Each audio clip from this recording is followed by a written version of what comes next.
রাসেল ভাই, ভূত এফএম এর ঘটনা সংগ্রহের জন্য কত জায়গায় কত লোকের সঙ্গে যে কথা বললাম, অবশেষে বেস্ট ঘটনাটি সংগ্রহ করলাম। ঘটনাটি রংপুর জেলার রংপুরের লাশ কাটা ঘরের অর্থাৎ মর্গের। রংপুরের একজন পুলিশের কাছ থেকে ঘটনাটি জানলাম, যিনি ওই লাশের সাথে ছিলেন। এবার যাচ্ছি ঘটনায়।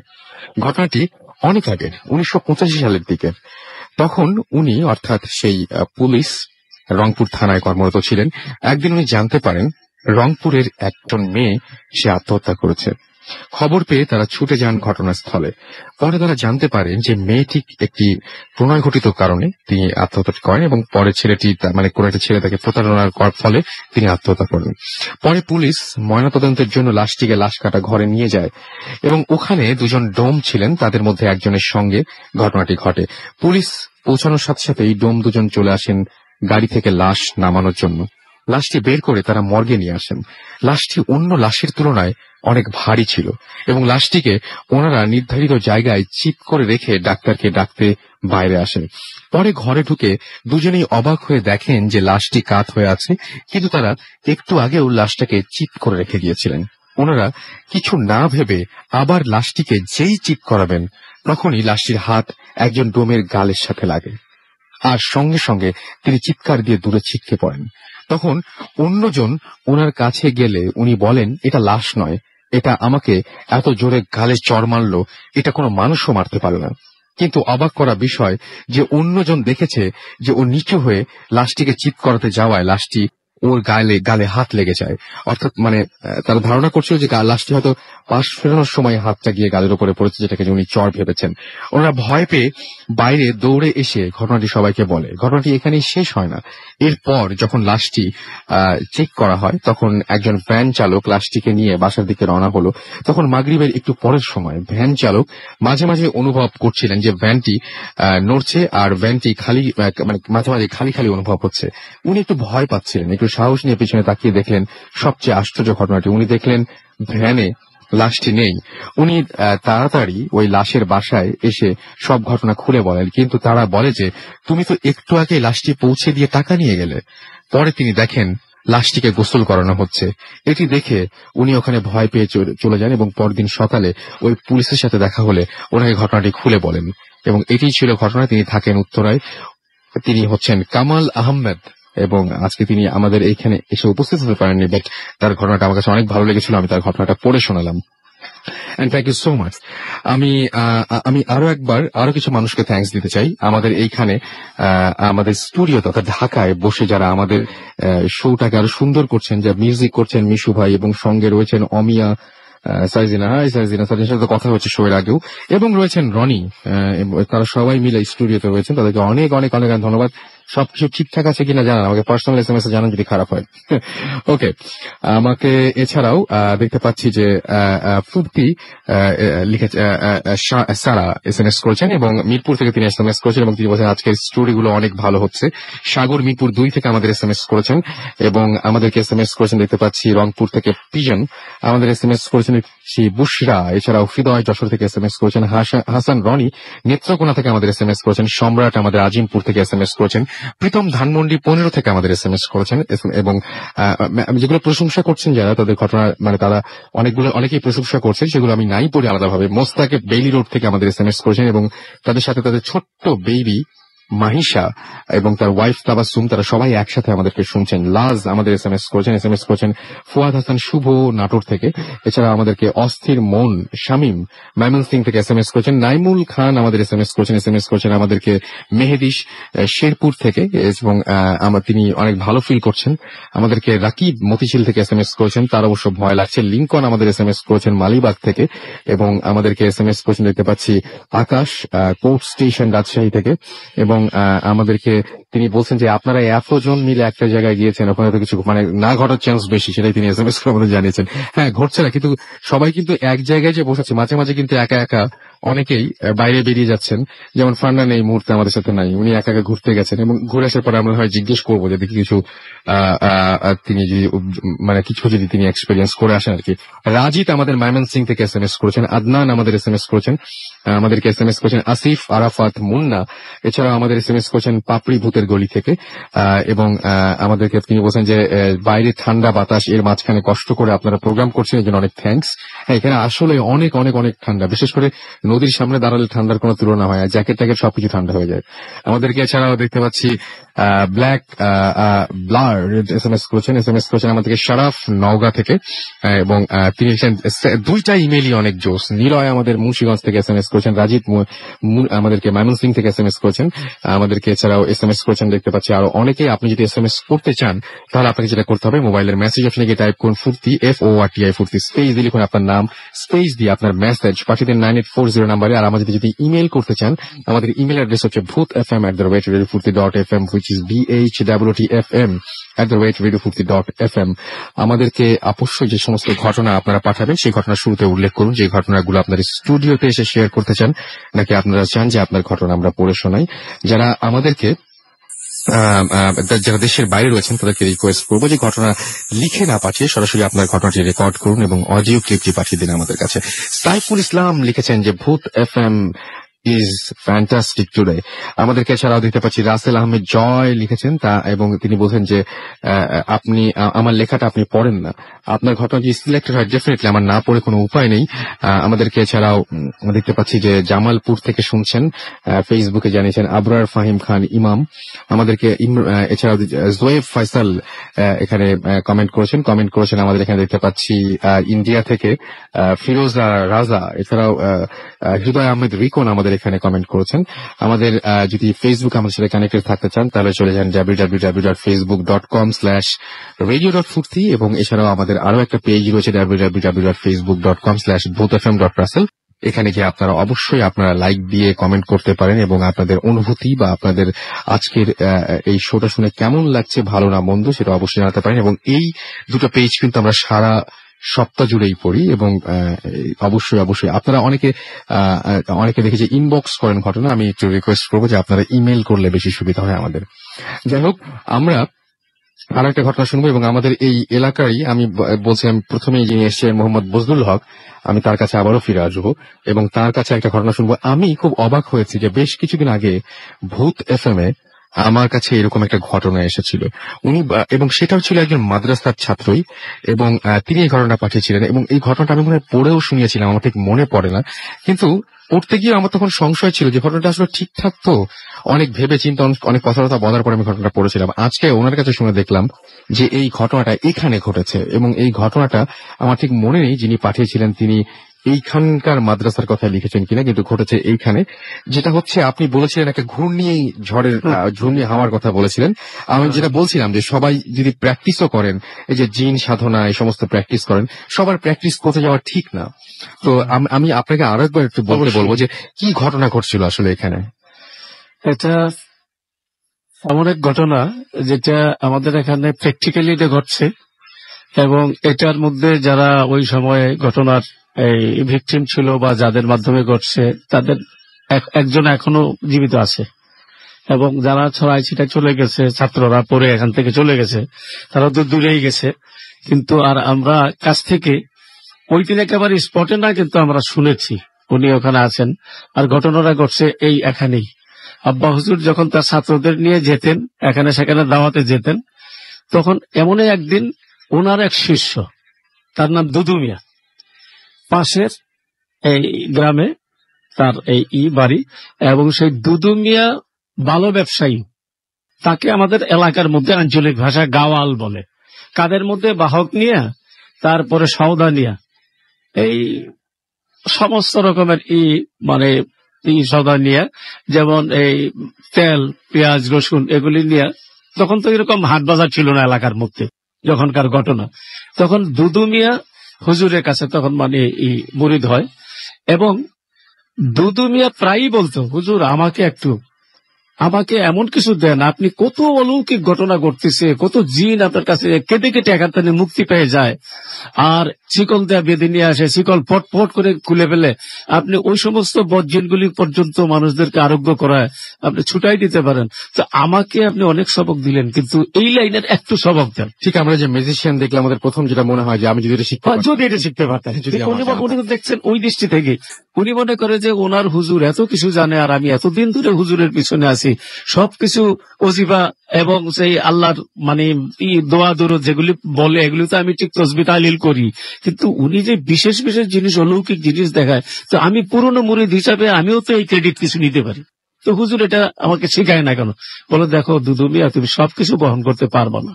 তোমার এটা বহন করার জন্য তোমার এটা ঠিক প্র্যাকটিক্যালি তুমি এটাকে প্র্যাকটিস করার জন্য তোমার যে ওয়ার্ড, তোমার যে গুণাগুণ তোমাকে মানে অর্জন করতে হবে, সেটা তুমি এখনো হও নাই। না হুজুর, আপনি আমাকে দেন, আপনি এত কৃপণা করেন, সবাইকে ভালো ভালো জিনিস শিখাই দেন, আমাকে কেন ওগুলি শেখান না? তো ঘটনাক্রমে একদিন হয়েছে কি, বের হয়েছে পাশের গ্রাম দাওয়াতে যাচ্ছে। তো তখন এই ফাল্গুন চৈত্র মাসের ঘূর্ণি, প্রচন্ড ঘূর্ণি, শীত শেষ হয়ে ঘূর্ণিবায়ু শুরু হয় না, তো প্রচন্ড ঘূর্ণিবায়ুর মধ্যে যাচ্ছে। কে দুদু মিয়া এদিকে আসো, এদিকে আসো, আজকে তোমাকে শেখাবো, তুমি এদিকে আসো। তখন দুদু মিয়ার সঙ্গে আর বাকি যারা ছাত্র ছিল তারাও কৌতূহলী হলো যে দুদু মিয়াকে হুজুর কি শিখাবেন। তখন বলল যে এই দুদু মিয়াই না শুধু, আসো আব্দুর রব, উনি আমার এক কাজিন, নারায়ণগঞ্জে থাকে না। তো বললো যে এই এই আব্দুর রব, তোমরা ধরো একটা চাদর ধরো। এটা তো এই এলাকাবাসীর অনেকেই দেখেছেন, আমি আজকে অনেকের সাথে কথাও বললাম। অনেকেই এটা জানেন এবং সেটা ঘটছে যে এটা চাদর একটা ধরছে, তো এই এখান থেকে 1/2 কিলোমিটার দূরে এইটা তখন প্রচন্ড বেগে এই মানে ঘূর্ণিঝড় চলছে। এই ঘূর্ণিঝড়ের ধুলাবালু যেগুলি, এগুলি স্বাভাবিকভাবে ধুলাবালু মানে ঝরতেছে, তাদের উপরে পড়তেছে। আর সঙ্গে দেখলো হঠাৎ করে ঝরঝর করে যে চাদর, যে রুমাল ধরেছে, হুজুরদের এই যে লাল রুমাল আমার মতো এরকম আছে, লাল ওই রকমের একটা রুমাল ধরেছে, চারজনে চার কোনা, ঝরঝর করে এটার মধ্যে কি পড়তেছে। একটু পরে লক্ষ্য করলো একদম শুকনো মিষ্টি, যাকে আমাদের এলাকার মধ্যে অমৃতি বলে বা আমিরতি বলে, এই আমাদের আঞ্চলিক সোনারগাঁয়ের ভাষা। এটা পড়লো, হাত দিয়ে দেখে একটু একটু গরম। তো আব্বা হুজুর বললো, তো তোমরা এগুলি খাও, অসুবিধা নেই, তোমরা এগুলি খাও, এটাকে অন্য কিছু মনে করো না, খাও এগুলি, এগুলি মিষ্টির দোকান, ময়রার দোকানেরই মিষ্টি। তারা সবাই খাইলো, একেবারে প্র্যাকটিক্যালি গেল, একেবারে বাস্তব মিষ্টি খাইলো। তো দুদু বলল যে আমাকে, দুদু মিয়া বললো যে হুজুর আমাকে এই জিনিসটা একটু শিখায় দেন, কিভাবে এটা করা হয়, এটা কিভাবে এটা সম্ভব হয় আমাকে একটু বলে দেন। দুদু মিয়াকে শিখাই দিল। আরেকদিন যখন এরকমই এক ঘটনা ঘটতেছিল, দুদু মিয়া তার কিছু সঙ্গী সাথী নিয়ে যাচ্ছে আর কি, সে তো হুজুরের বড় একজন শাগরেদ এবং সে ক্রেডিট নেবে। সঙ্গে সঙ্গে দুদু মিয়া ওইটা প্র্যাকটিস করে, ওই যে যাচ্ছে ঘূর্ণিবায়ু, এই ঘূর্ণিবায়ুর দিকে ইশারা করে ওই দোয়া পরে প্র্যাকটিস করে ওইটাই কিন্তু প্রয়োগ করলো। প্রয়োগ করার সঙ্গে সঙ্গে হঠাৎ করে ঘূর্ণিবায়ু থেকে প্রচন্ড বেগে দুদু মিয়াকে এমন এক থাপ্পড় মারলো, দুদু মিয়া তো ফিট, সঙ্গের সাথীদের মাথা মোতা, চোখ এখানে সেখানে, শুধু খালি হাড় গোড়, মানুষের মিষ্টির বদলে হাড় গোড়, এইবার মিষ্টির পরিবর্তে হাড় গোড়, মানুষের হাড়, গরু বাছুরের হাড়, পশু পাখির হাড় গোড়, একদম পুরনো হাড় গোড় দিয়ে তাদেরকে একেবারে ক্ষত বিক্ষত করে ফেললো। তারপরে ওই দল আইসা এখন চিন্তা করতেছে কোন ঘটনা হলো, হুজুর খাওয়ালো ওদিন মিষ্টি, আজকে একই জিনিস আমি প্র্যাকটিস করলাম এবং এই রিটার্নে আমি এটা পারলাম, এখন ঠিক আছে। হুজুরের কাছে এক্ষুনি ছুটে আসলো, আইসা থেকে হুজুর বাইরে গেছে এক জায়গায় দাওয়াতে, অপেক্ষা করতেছে বৈশা। দুদু তো প্রায় মানে অবস্থা, মরমর অবস্থা, তাকে ধরে আনছে, তো সে ফিট অবস্থা থেকে তারা ধরে আইনা পানি টেনে ঢাইলা এখানে বাদ বাকি যারা শিক্ষক ছিলেন, ওস্তাদ ছিলেন, মাদ্রাসা শিক্ষক ছিলেন, হুজুরের সঙ্গে যারা থাকেন তারা, এমনকি আমার বড় ভাইজান, মেজো ভাইজান, তারাও ছিলেন, তাকে ঝাড়ফুঁক দিয়ে কোনো একটা স্বাভাবিক অবস্থায় ফিরে আনছে। বলল কি হয়েছে, তুমি কি করছিলা? তো আমি যা করছিলাম মিয়া ভাই, এটা বলার মতন ব্যাপার না, আমি কেন হুজুরকে বলতে গেলাম এই জিনিস, হুজুর আমারে বললো তুই পারবি না, তুই এটা করবি না, করতে যাবি না, তো আমি তো এটা করেছি এবং এই রেজাল্ট এটা হয়েছে। এরই মধ্যে হুজুর চলে আসছেন, পরে বললো যে অন্যান্যরা এটির মধ্যে রিপোর্ট করে ফেলছে হুজুরের কাছে। আব্বা হুজুরের কাছে বললো যে দুদু মিয়া তো এরকম অবস্থা ফিরে আসে, কোন রকম জীবিত আছে এবং সঙ্গে যে লোকেরা তারা আহত হয়ে আছে, ওই যে কয়েকটা মাদ্রাসায় শুয়ে আছে। বল ঠিক আছে, হাসতেছে। আব্বা হুজুর তখন মুসকে মুসকে হাসতেছে, আরে গর্দবের দল, ওদেরকে ডাক, যেগুলি মাদ্রাসা শুয়ে আছে এগুলি ডাকা। দুদুকে এই বলতেছে, দুদু তুমি এটা করেছো, তোমার আসলে তোমাকে বলছি তুমি এটা বুঝবা না, সেইটাই তুমি কিন্তু করেছো, না বুঝে তুমি এই কাজ করেছো। প্রথম দিন যখন আমি এই পড়ি, দোয়া দরুদ পড়ি, তখন সেইটা ছিল জিনেরা সাধারণত ঘূর্ণিবায়ুর মধ্যে অ্যাকম্পেনি করে প্রচন্ড বেগে যখন ঘূর্ণিবায়ু চলতে থাকে তখন কি করে, যারা মানে আছে মানে জিন আছে, তারা জিনদের কি করে, জিনেরা ওই ঘূর্ণিবায়ুর সঙ্গে অ্যাকম্পানি করে, ঘূর্ণিবায়ুতে তারা সংযোগ হয়ে যায়। ওদিনকার ছিল সেই জিনদের একটা বরযাত্রী, এবং সেই বরযাত্রী থেকে তাদের কাছ থেকে মিষ্টি পাইছে। কিন্তু দ্বিতীয় দিন তুমি যেটা দুদু মিয়া তুমি যে দিনকে প্র্যাকটিস করেছ, সেই প্র্যাকটিসটা ছিল তাদের সব যাত্রা। তুমি ওখানে তুমি রং নাম্বারে ডায়াল করে ফেলেছ, কাজে তোমার জন্য এটা বলছে। কাজে আমি তোমার যে বললাম এগুলি তুমি আর করবে না।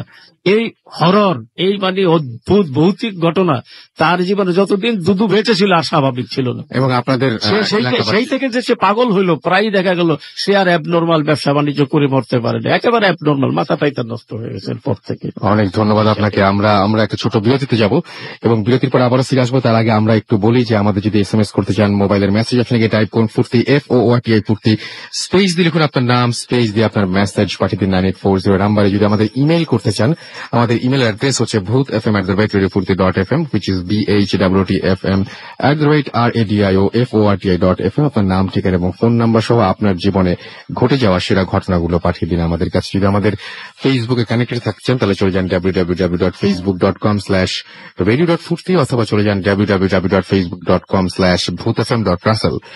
তো আমরা ছোট বিরতিতে আছি এবং বিরতির পরে আবারও ফিরে আসছি। কোথাও যাবেন না, আমাদের কিছু একটা এক্সট্রা আওয়ার রয়েছে যেটা একদম কমার্শিয়াল ফ্রি। লাস্ট আওয়ার যেটা, সেটা হচ্ছে এক্সট্রা আওয়ার এবং কমার্শিয়াল ফ্রি। সো আমরা ওইখানে একটা ঘটনা বলবো, আপনারা আমাদের সাথে থাকবেন, অনেক SMS পড়বো ইনশাল্লাহ। আপনারা আপনাদের কথাগুলো জানিয়ে দিতে পারবেন আমাদেরকে। আপাতত আমরা একটা বিরতিতে চলে যাচ্ছি। স্টে টিউনড রেডিও ফুর্তি এন্ড ডোন্ট স্টপ দ্য ফুর্তি। Bhoot FM. The night comes alive.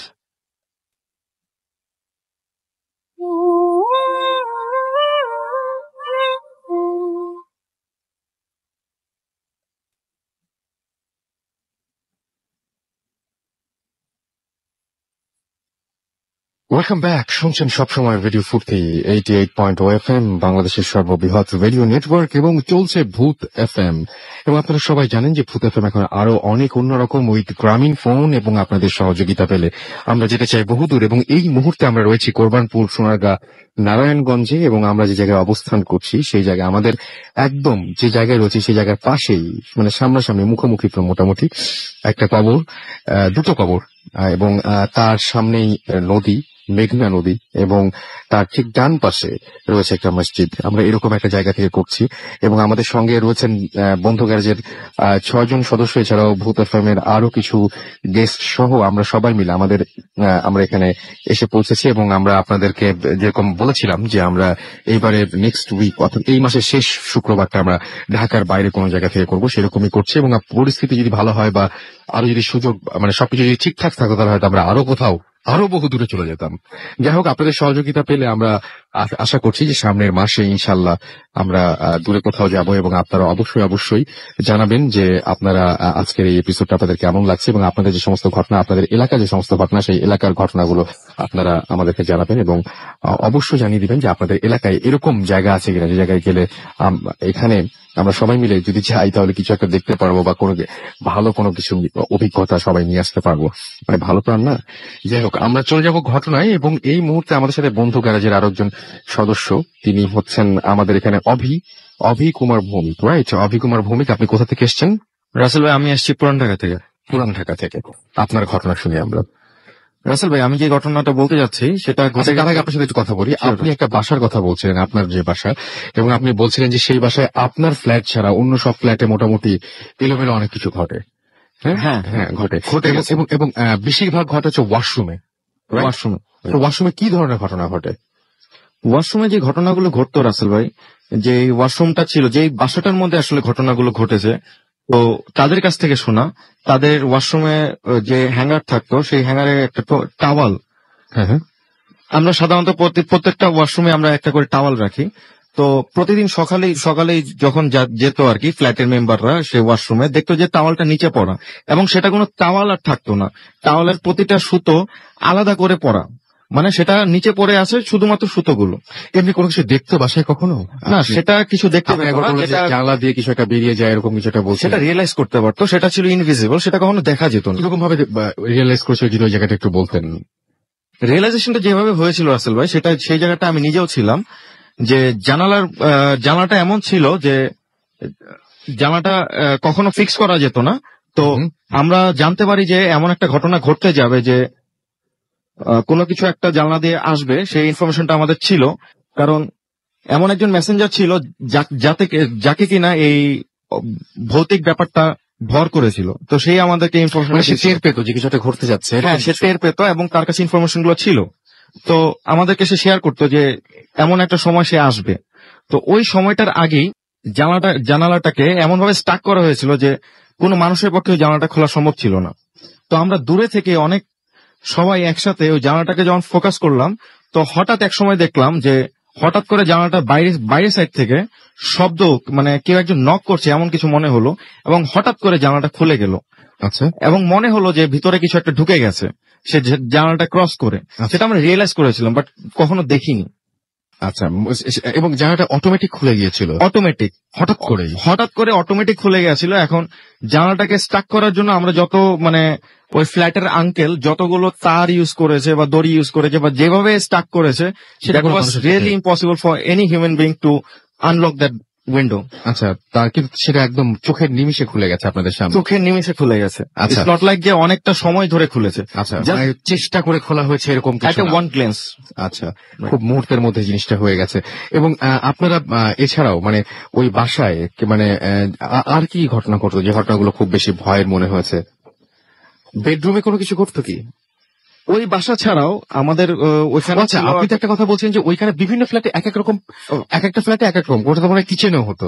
Right Rasel ভাই, এখন ব্যাপার হয়েছে শুধুমাত্র ওই বাসাটাতে না, আমাদের ওইখানে সাইড বাই সাইড 5টা বাসা ছিল। আচ্ছা, তো শুধুমাত্র আমাদের বাসাটা ছাড়া বাকি 4টা বাসা থেকে কিছু না কিছু চুরি হতো। ইনফ্যাক্ট বাসাগুলোর সাথে একটা ছাদও অ্যাটাচ ছিল, যেখানে দিনের বেলা কাপড় টাপড় ছড়ানো হতো শুকানোর জন্য, সেখান থেকে কাপড়ও মিসিং হয়ে যেত, যেটা কিনা আমরা কখনো ফিল করিনি, কারণ আমরা অনেক বছর, আমি আমার জন্মের পর থেকে ওই বাসাতে ছিলাম আমি 20 বছর, তো আমরা কখনো এগুলো কখনো দেখিনি। কিন্তু যখন ঘটনাগুলো ঘটতো একই সময় একই দিনে সাইমালটেনিয়াসলি বিভিন্ন বাসা থেকে অনেক কিছু মিসিং হয়ে যেত। আচ্ছা, তো যখন আমরা শেয়ার করলাম, আচ্ছা, এবং এটা হচ্ছে কোনো চোর বা এরকম কেউ নিত না? সেরকম কোনো চোর বা এরকম কোনো ঘটনা হতেই পারে না, কারণ আমরা অনেকদিন ধরে ওই সাথে ছিলাম এবং এটা একটা গভর্নমেন্ট এরিয়া আর প্রোটেক্টেড এরিয়া, ওখানে চোর বা অন্য কোনো কিছু আসার ঢোকার খুবই রেস্ট্রিক্টেড এরিয়া। রাসেল ভাই, এখন মানে যেটা আমি বলতে চাচ্ছিলাম যে আমরা রিয়েলাইজ করতে পারলাম যে কোনো একটা ভৌতিক কিছু একটা আছে ওই বাসাটার মধ্যে, কিন্তু কখনো আমরা দেখিনি। আচ্ছা, তো এখন আমরা আপনার সেই আসল ঘটনাটা আসি, যে ঘটনাটা আপনি বলবেন আমাদেরকে, সেটা কোথায় ঘটেছিল? সেই ঘটনাটা ঘটে গেছে আমার নিজের গ্রামের বাড়িতে। গ্রামের বাড়িতে? তো আপনি গ্রামের বাড়িতে একটা ঘটনা ঘটেছে, কিন্তু আপনি বলছেন যে আপনি এখানে যে বাসা থাকেন সে বাসা শুধুমাত্র আপনার ফ্ল্যাটটাই সবকিছু সংখ্যা মুক্ত। কোনদিন খোঁজ খবর নিয়েছিলেন, কারো কাছে জিজ্ঞেস করেছিলেন যে সবগুলো বাড়িতে সবগুলো ফ্ল্যাটে হচ্ছে কিন্তু আপনাদের ফ্ল্যাটে কোনো কিছু হয় না কেন? না রাসেল ভাই, এরকম কখনো আমি নিজে থেকে কোনো উদ্যোগ নিইনি যে আমার বাসায় কেন হয়নি আর বাকি সবগুলো বাসায় এরকম কোনো। অনেকে মিস করেন, অনেকে বলেন যে আজকে মানে সবাই উপভোগ করছে, সবাই এরকম এক্সপেরিয়েন্স করছে, আমি এক্সপেরিয়েন্স করতে পারলাম না। যাক, আপনি তো গ্রামে করেছেন, গ্রামের ঘটনাটা শুনি। আচ্ছা রাসেল ভাই, যে ঘটনাটা আমি বলতে যাচ্ছি সেই ঘটনা ঘটে গেছে আমার নিজের গ্রামের বাড়িতে। এটা খুবই রিসেন্ট একটা ঘটনা, 2011 সালের দিকে। আমার গ্রামে বলে রাখা ভালো যে আমার গ্রামে থাকে আমার চাচা আর চাচি। তো একদিন যখন সন্ধ্যা হয়ে গেল, একদিন হঠাৎ এক সন্ধ্যাবেলা দেখা গেল যে গ্রামে যখন আমার চাচি একা আছে, আর আমার চাচা তো দোকানেই থাকে, তো চাচি যখন একা আছে তখন সাধারণত দেখা যায় যে সন্ধ্যাবেলা দরজা জানলা সবকিছু বন্ধ করে রাখে। তো দরজা জানলা বন্ধ করার পরে সন্ধ্যার সময় অনেকগুলো বাদুড় ব্যাটম্যান তো ডিস্টারবেন্স শুরু করলো, এবং এই ডিস্টারবেন্স খুব প্রকট হওয়া শুরু করলো, যে আস্তে আস্তে যখনই সন্ধ্যা থেকে রাত্র হওয়া শুরু করলো বাদুড়ের সংখ্যাও বেড়ে গেল এবং প্রচন্ড রকম ডিস্টারবেন্স। যদি কোনো দরজা খোলা পায়, যদি কোনো জানালা খোলা পায়, বাদুড়গুলো ঘরের ভিতর ঢুকে যেত। আচ্ছা, এবং পুরো ঘরটা ঘুরে রাউন্ডের মতো দিতে থাকতো। এবং ডিস্টারবেন্সটা দেখে আমার চাচাকে ইনফর্ম করে। আমার চাচা ইমিডিয়েটলি যখন বাড়িতে চলে আসে, আমার চাচা ঘটনা দেখে পুরোপুরি অবাক হয়ে যায়। আমার চাচা বলে, আমি জন্মের পর থেকে এই বাড়িতে আছি কিন্তু কখনো এরকম এক্সপিরিয়েন্স হয়নি আমার। ছোটবেলায় দেখেছি অনেক ভৌতিক ঘটনা, কিন্তু এত বছর হয়ে গেল, এখন অনেক বছর ধরে আছি যে এরকম কোনো ঘটনা হয় না। আর বাদুড় তো দূরে থাক, বাদুড়ের ঘটনা আমি ছোটবেলাতে কখনোই দেখিনি, কিন্তু হঠাৎ করে এমন কেন হচ্ছে। পরের দিন যে ঘটনাটা ঘটলো রাসেল ভাই, আমার চাচা যখন দুপুরবেলা লাঞ্চের পরে যখন দোকানে গেল, দোকানটা ছিল বাজারে, তখন সেই বাজারে একটা ঘটনা ঘটে যায়। সেই বাজারটা ছিল আমাদের গ্রাম থেকে প্রায় 1 কিলোমিটার দূরে। তো বাজারে গিয়ে আমার চাচা যখন দোকানে বসে তখন সে হঠাৎ করে ঘুমায় যায়। তো ঘুমায় যাওয়ার পরে সে ঘুমের মধ্যে একটা স্বপ্ন দেখে। স্বপ্ন দেখতে পারে যে একটা শ্যাডো, মানে somebody has come in the dream and asking for help. কি ধরনের help চাচ্ছেন? চাচাকে আমাকে সেই somebody চাচাকে বলে উঠলো যে তুমি আমাকে বাঁচাও, আমি খুব বিপদে পড়ে আছি। হুম, তো চাচা আবার একটা রিপ্লাইও দিল যে আমি কিভাবে আমি তোমাকে বাঁচাবো, আমি তো খুব সাধারণ একজন ব্যক্তি। আচ্ছা, এই কথা বলে চাচা হঠাৎ করে ঘুম থেকে আসলে জাগ্রত হয়ে যায়, কিন্তু তন্দ্রা চোখে সে দেখতে পারে যে তাদের যে ঘরটা আছে, যে দোকানটা আছে, যে সেখানে একটা দাড়িপাল্লা আছে। হুম, তো দাড়িপাল্লার পাশে কেউ একজন দাঁড়িয়ে আছে। আচ্ছা। সেটা কোনো বডি না, কোনো ফিগার না, সেটা একটা শ্যাডো, ব্ল্যাক শ্যাডো। আচ্ছা, এবং তন্দ্রা চোখে যখন সে আমার চাচা দেখতে পারে শ্যাডোটা, তখন সে ভয় পেয়ে যায়। আচ্ছা, হঠাৎ সে জেগে বুঝতে পারে যে কি দেখলাম, কিছু একটা দেখলাম, কিন্তু জেগে আর কিছু দেখতে পারে না। দেখা যায় ওই জায়গাটা পুরোপুরি ব্ল্যাঙ্ক। কিন্তু সে রিয়েলাইজ করে যে শ্যাডোটা অলমোস্ট লাইক আমার চাচার মতো। আচ্ছা, বলে রাখা ভালো, আমার চাচা যিনি আছে, ঘটনার যেদিন ঘটে যায় তার 1.5 বছর আগে উনি মারা যায়। আর আমার চাচা যিনি ছিল উনি ঢাকাতেই থাকতো, হুম, আর ওনার ছেলে মেয়েদের সাথে ঢাকাতেই থাকতো। বলে রাখা ভালো যে উনি যখন মারা যায় তখন আসলে ঢাকার যে কর্মব্যস্ততা থাকে, ওনার ছেলের বউ সবাই কর্মব্যস্ততার জন্য ওনার যে মৃত্যুর পরবর্তী যে হিন্দু ধর্মের যে পরিক্রিয়াটা আছে, তো ওরকম ওরকম শেষ ক্রিয়া যেটা সেটা হ্যাঁ, করতে সক্ষম হয় না। শেষ ক্রিয়া যেটা আছে আর কি, এটা একটা লেন্দি প্রসিডিওর। তো কর্মব্যস্ততার কারণে বা ফ্যামিলি কোনো প্রবলেমের কারণে সেই শেষ ক্রিয়াটা ঠিকভাবে সম্পূর্ণ হয় নাই হয়তো। তো সেখানে হয়তো কিছুটা বাকি রয়ে গেছিল। তো চাচা এই ঘটনাটা বুঝতে পেরে গ্রামের দিকে আমাদের গ্রামে একটা পুরোহিত কল করে। তো পুরোহিতকে জানায় ব্যাপারটা যে আমি এরকম কিছু একটা দেখতে পেরেছি, এবং আমার মনে হলো যে এটা আমার চাচা, যে কিনা 1.5 বছর আগে মারা গেছে, এবং মনে হচ্ছে যে সে আবার ফিরে এসে আমার কাছে সাহায্য চাচ্ছে। তাহলে আমার সাথে কি হচ্ছে ব্যাপারটা? তখন পুরোহিত অনেক জাজমেন্টের পরে বলল যে হ্যাঁ, এরকম কিছু একটা এসছে, একটা আনস্যাটিসফাইড স্পিরিট এসছে তোমার কাছে যে সাহায্য চাওয়ার জন্য। তো আমরা একটা ব্যবস্থা করতে পারি তাকে যদি উদ্ধার করা যায় কোনোভাবে। তখন গ্রামের বাড়িতে, আমাদের যে বাড়িতে, সেই পুরোহিত মন্ত্র পাঠ করার আয়োজন করলো। সেই একটা মন্ত্র উচ্চারণ করতে হবে নিয়ারলি 5 লাখ টাইমস। তো একটা মানুষের পক্ষে বা 2টা মানুষের পক্ষে 5 লক্ষ বার মন্ত্র উচ্চারণ করাই মানে ভেরি ডিফিকাল্ট। তো একটা আয়োজন করা হলো যে অনেকগুলো মানুষ একসাথে। পুরোহিত বলে দিয়েছিল যে যত তাড়াতাড়ি আমরা আমাদের এই প্রক্রিয়াটা শেষ করতে পারবো ততই মঙ্গল। আর এই যে প্রক্রিয়াটা চলতেছিল, এই প্রক্রিয়ার মাঝখানে কিন্তু এই যে প্রতিদিন চলে যাচ্ছে, প্রতিদিনই কিন্তু এই বাদুড়ের উৎপাত কিন্তু কন্টিনিউয়াস চলেই যাচ্ছে। যখনই সন্ধ্যা নামে তখনই কিন্তু বাদুড়ের উৎপাত শুরু হয়। আবার যখন সূর্য ওঠা শুরু করে সব বাদুড়গুলো চলে যায়। সারা রাত্র ধরে বাদুড়গুলো প্রচন্ড ডিস্টার্ব করে। যখনই দরজা বন্ধ থাকে দরজার মধ্যে নক করে। তো যাই হোক, তো বাড়িতে সবাই মিলে একসাথে 24 আওয়ার্স কন্টিনিউয়াস সেই মন্ত্র উচ্চারণ করার পরে প্রায় 2 দিন পরে মন্ত্র উচ্চারণ শেষ হয়। আর যেই দিনই মন্ত্র উচ্চারণ শেষ হয় সেদিন সন্ধ্যার পর থেকে আর কোনো ডিস্টারবেন্স ছিল না। রাসেল ভাই, এটা ছিল আমার ঘটনা। অনেক ধন্যবাদ আপনাকে আপনার ঘটনার জন্য। এবং এই ঘটনাটা ঘটেছিল কোথায়, আরেকবার যদি সবাইকে একটু মনে করিয়ে দিতেন। এই ঘটনাটা ঘটেছিল আমার নিজের গ্রামের বাড়িতে। আমার গ্রামের লোকেশনটা হচ্ছে কুমিল্লাতে। কুমিল্লা থেকে প্রায় 30 কিলোমিটার দূরে, কুমিল্লা সিটি থেকে প্রায় 30 কিলোমিটার ভিতরের দিকে একটা গ্রামের নাম হচ্ছে বেগমাবাদ। ওকে, আপনাকে অনেক ধন্যবাদ আপনার ঘটনার জন্য। আমাদেরকে এছাড়াও দেখতে পাচ্ছি যে আমাদেরকে এই মুহূর্তে কিছু SMS করে ফেলি। SMS করছেন সামির হোসেন বিজয় উত্তরা থেকে, এবং আমাদেরকে SMS করে তিনি তার মায়ের জন্য দোয়া চেয়েছেন। দোয়া থাকলো অবশ্যই। আশিক আমাদেরকে SMS করছেন শেরপুর জেলা থেকে, তিনি শুনছেন আমাদেরকে। এছাড়া আমাদেরকে SMS করছেন অত্রি বুশরা, আমাদেরকে এছাড়াও SMS করছেন আদিবা গাজীপুর থেকে, এবং আমাদেরকে SMS করছেন দেখতে পাচ্ছি দেবাশিস মোহাম্মদপুর থেকে, এবং লাস্টের কাহিনীটা তার কাছে অনেক বেশি ভালো লেগেছে, খুব বেশি ভয় লেগেছে। মিম এবং মেহেদি আমাদের SMS করেছেন এবং লিখেছেন ঢাকা থেকে যে আজকে চরম লাগছে।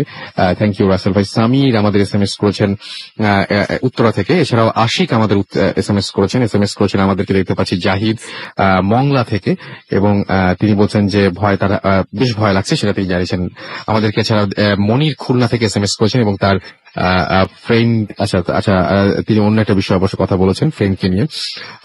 আমাদেরকে এছাড়াও সৃজন SMS করেছেন এবং তিনি বলছেন যে ভূত FM দারুণ হচ্ছে। রক্সি আমাদের নারায়ণগঞ্জ থেকে SMS করেছেন এবং তিনি আমাদের জন্য শুভকামনা জানিয়েছেন সবাইকে। রাজিত আমাদের ময়মনসিংহ থেকে SMS করেছেন এবং তিনি বলছেন যে আমাদের সাথে রয়েছেন। মানিক গভর্নমেন্ট সায়েন্স কলেজ থেকে রয়েছেন আমাদের সাথে, এবং তিনি তার কালকে এক্সাম, তারপর শুনছেন। অনেক আমাদের নারায়ণগঞ্জ থেকে শুনছেন এবং আমাদেরকে এছাড়াও দেখতে পাচ্ছি রঞ্জিত ময়মনসিংহ থেকে শুনছেন, মৌ ময়মনসিংহ থেকে শুনছেন আমাদের নারায়ণগঞ্জ থেকে, জুই অপূর্ব শুনছেন। এছাড়াও আমাদের কাছে শুনছেন জীবন খান শরীয়তপুর থেকে, আমাদেরকে মঈনুদ্দিন খুলনা থেকে শুনছেন।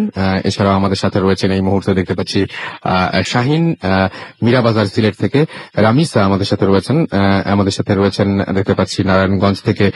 আরো অনেকেই আমাদের সাথে রয়েছেন।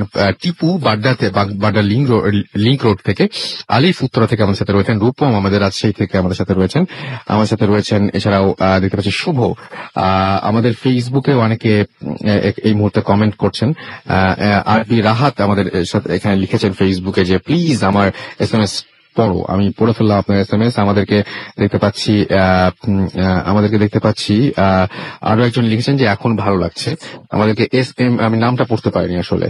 আমাদেরকে SM শাহ আলম লিখেছেন যে ফাটাফাটি স্টোরি। আমাদেরকে জাকির হোসেন লিখেছেন যে ভূত FM না শুনলে তার ঘুম লাগে না। আমাদেরকে সঞ্জিদ হাসান শান্ত লিখেছেন যে 2 ফেব্রুয়ারি থেকে ফেব্রুয়ারি 2 তারিখ থেকে তার হচ্ছে SSC এক্সাম, তিনি জানিয়েছেন এবং সবার জন্য দোয়া চেয়েছেন, ফেসবুকে লিখেছেন তিনি। আমাদেরকে এছাড়াও দেখতে পাচ্ছি অর্থহীন জাহিদ লিখেছেন যে অসম যে পিকচারটা রয়েছে সেটা কথা বলেছেন তিনি, ভালো লাগছে তার কাছে।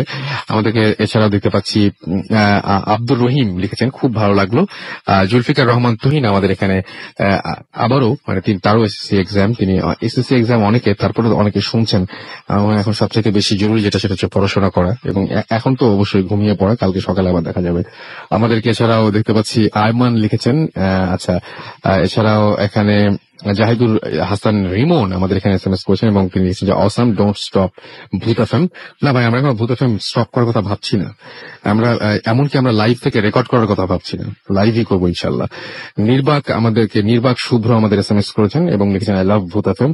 আমাদেরকে এছাড়াও আখি সুলতানা নওমি এখানে কমেন্ট করেছেন। আরো অনেকেই ফেসবুকে লিখছেন। আপনিও যদি ফেসবুকে আমাদের সাথে কানেক্টেড থাকতে চান চলে যান www.facebook.com/radio.furti, www.facebook.com/bhutfm.russell।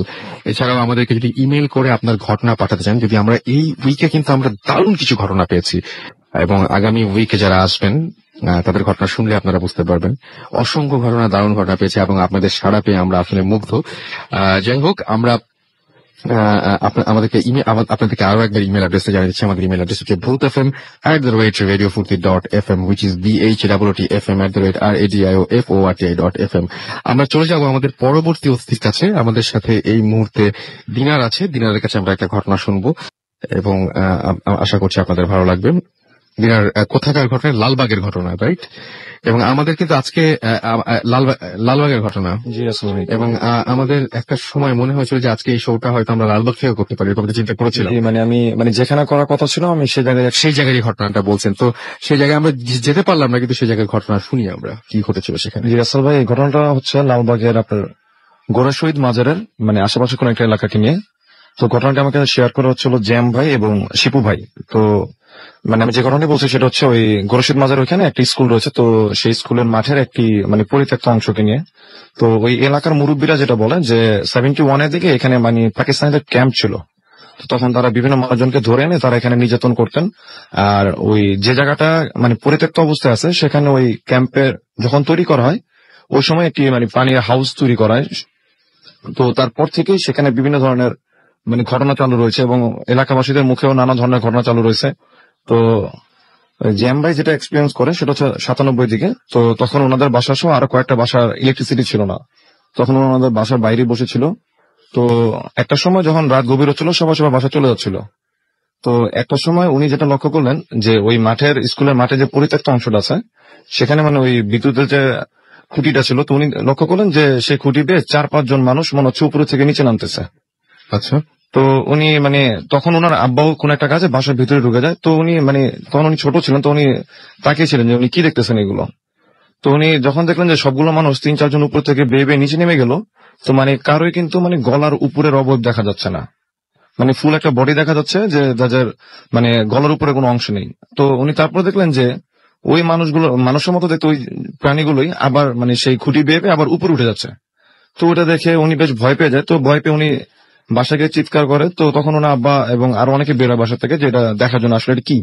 তো কিন্তু সবাই যখন বেরোয় সেখানে যায়, তারা কিন্তু সেখানে কিছুই দেখতে পায়নি। তো ওই জায়গায় যে একটা ঘটনা মানে অনেকের মুখে যেটা শোনা যায় যে ওই মাঠের পরিত্যক্ত অংশটার মধ্যে যে এলাকার বিভিন্ন মানে মারা যাওয়া মানে যারা মারা গেছেন, তো এরকম ব্যক্তিদের নাকি সে জায়গাটা দেখা যায়। তো সেই পরিত্যক্ত অংশের পাশে শিপু ভাইয়ের বাসা আছে। তো শিপু ভাইয়ের বাবা একদিন কারেন্ট ছিল না তাদের, তো উনি ছাদে হাঁটাহাঁটি করতেছিলেন। তো উনি একটা সময় লক্ষ্য করলেন যে ওনাদের সিঁড়ি ঘরের সামনে কেউ একজন দাঁড়িয়ে আছে। তো উনি প্রথম ভাবছেন যে হয়তো কোনো ভাড়াটিয়া হবে, যে মানে কারেন্ট ছিল না যেহেতু মানে গরম ছিল অনেক, তো হয়তো কেউ এসে দাঁড়িয়েছে সেখানে। তো উনি যখন তার দিকে টর্চ মারেন, তো উনি টর্চ মারার পর যেটা দেখলেন যে উনি যে মানুষটাকে দেখতেছেন তিনি 2-3 মাস আগেই মারা গেছেন তাদের এলাকারই। আচ্ছা। তো উনি তখন মানে লাইটটা অফ করে দিয়ে উনি দূর যা পারতেছিলেন তা পড়তেছিলেন। কিন্তু মানে ওনার কিন্তু নিচে নামতে হলে তাকে ক্রস করে নিচে নামতে হবে, কারণ উনি একেবারে সিঁড়ি ঘরের দরজাটার সামনে দাঁড়িয়েছিলেন। তো উনি খুব কষ্ট করে দূর পরে তো উনি সেদিক দিয়ে হাঁটা দিলেন। তো যেই উনি রাসেল ভাই মানে সিঁড়ি ঘরের দিকে একটা পা দিলেন, তখন উনি ফিল করলেন যে মনে হলো যে ওনার মানে পিঠে কেউ একজন মানে আঁচড় দিল খুব জোরে। তারপর কিন্তু আর কোনো কিছু মনে নেই, উনি জাস্ট সেন্সলেস হয়ে যান। তো যখন শিপু ভাইয়ের আব্বাকে তারা সিঁড়ি ঘরে পায়, তখন তারা দেখা যায় যে উনি খুব মানে গুরুতর ভাবে মানে ইনজুর্ড হয়ে গেছেন। তো আরেকটা যেটা ঘটনা সেটা হচ্ছে ওই এলাকারই একজনের সাথে ঘটেছে। আচ্ছা, এটা আরেকটা ঘটনা। জি, মানে ওই মাঠ কেন্দ্রে কি ওই রাসেল ভাই ওই মাঠটা কিন্তু এখন কিন্তু চারপাশ দিয়ে ওয়াল দিয়ে মানে বন্ধ করে দেওয়া হয়েছে যাতে কেউ সেখানে যেতে না পারে। তো এই ঘটনা হচ্ছে এরকম যে ওই এলাকার এক বড় ভাইয়ের সাথে ঘটে যাওয়া একটা ঘটনা। তো উনি যে নতুন ফুটবল যখন আমরা কিনি দোকান থেকে, তো নতুন ফুটবল গুলো কিন্তু একটা নেটের মধ্যে মানে ভরা থাকে। তখন উনি ওই নতুন ফুটবলটা নিয়ে ওই স্কুলের মাঠে যায়। আচ্ছা। তো উনি একা একা খেলতেছিলেন। তো একটা সময় জানি উনি কি মনে করে ওই স্কুলের ভিতরে ঢুকে গেলেন। স্কুলটা কিন্তু এখনো আছে সেখানে। তো উনি স্কুলের ভিতরে ঢুকে গিয়ে উনি স্কুলের একেবারে ছাদে চলে যান। তো ছাদে গিয়ে উনি দেখলেন কি যে ওনাদের এলাকারই মানে মহল্লারই আরেক বড় ভাই উপরে দাঁড়ায় আছে। আচ্ছা। তো তাকে বলতেছে যে তুই তো নতুন বল কিনে আনছিস, আয় আমরা একসাথে খেলি। তো তখন ওনারা করলো কি ওনারা দুইজন উপরে খেলতেছে। তো খেলতেছে এরকম যে উনি একবার ওই বড় ভাইয়ের দিকে বলটা মারতেছে, আমার বড় ভাই একবার ওনার দিকে বলটা মারতেছে। আচ্ছা। তো যখন উনি খেলতেছিলেন তখন ওনার আম্মা দেখলেন, ওনার আম্মা ছিলেন পাশে একটা বিল্ডিং, উনি স্টুডেন্ট পড়াতেন। তো উনি দেখলেন যে ওনার ছেলে ছাদের মধ্যে একাই ফুটবল খেলতেছে। কিন্তু ইন্টারেস্টিং ব্যাপার ছিল যে তার ছেলে যখন বলে কি করতেছে, বলটা ওই পাশে গিয়ে মানে আবার তার দিকে ব্যাক করে আসতেছে বলটা। আচ্ছা।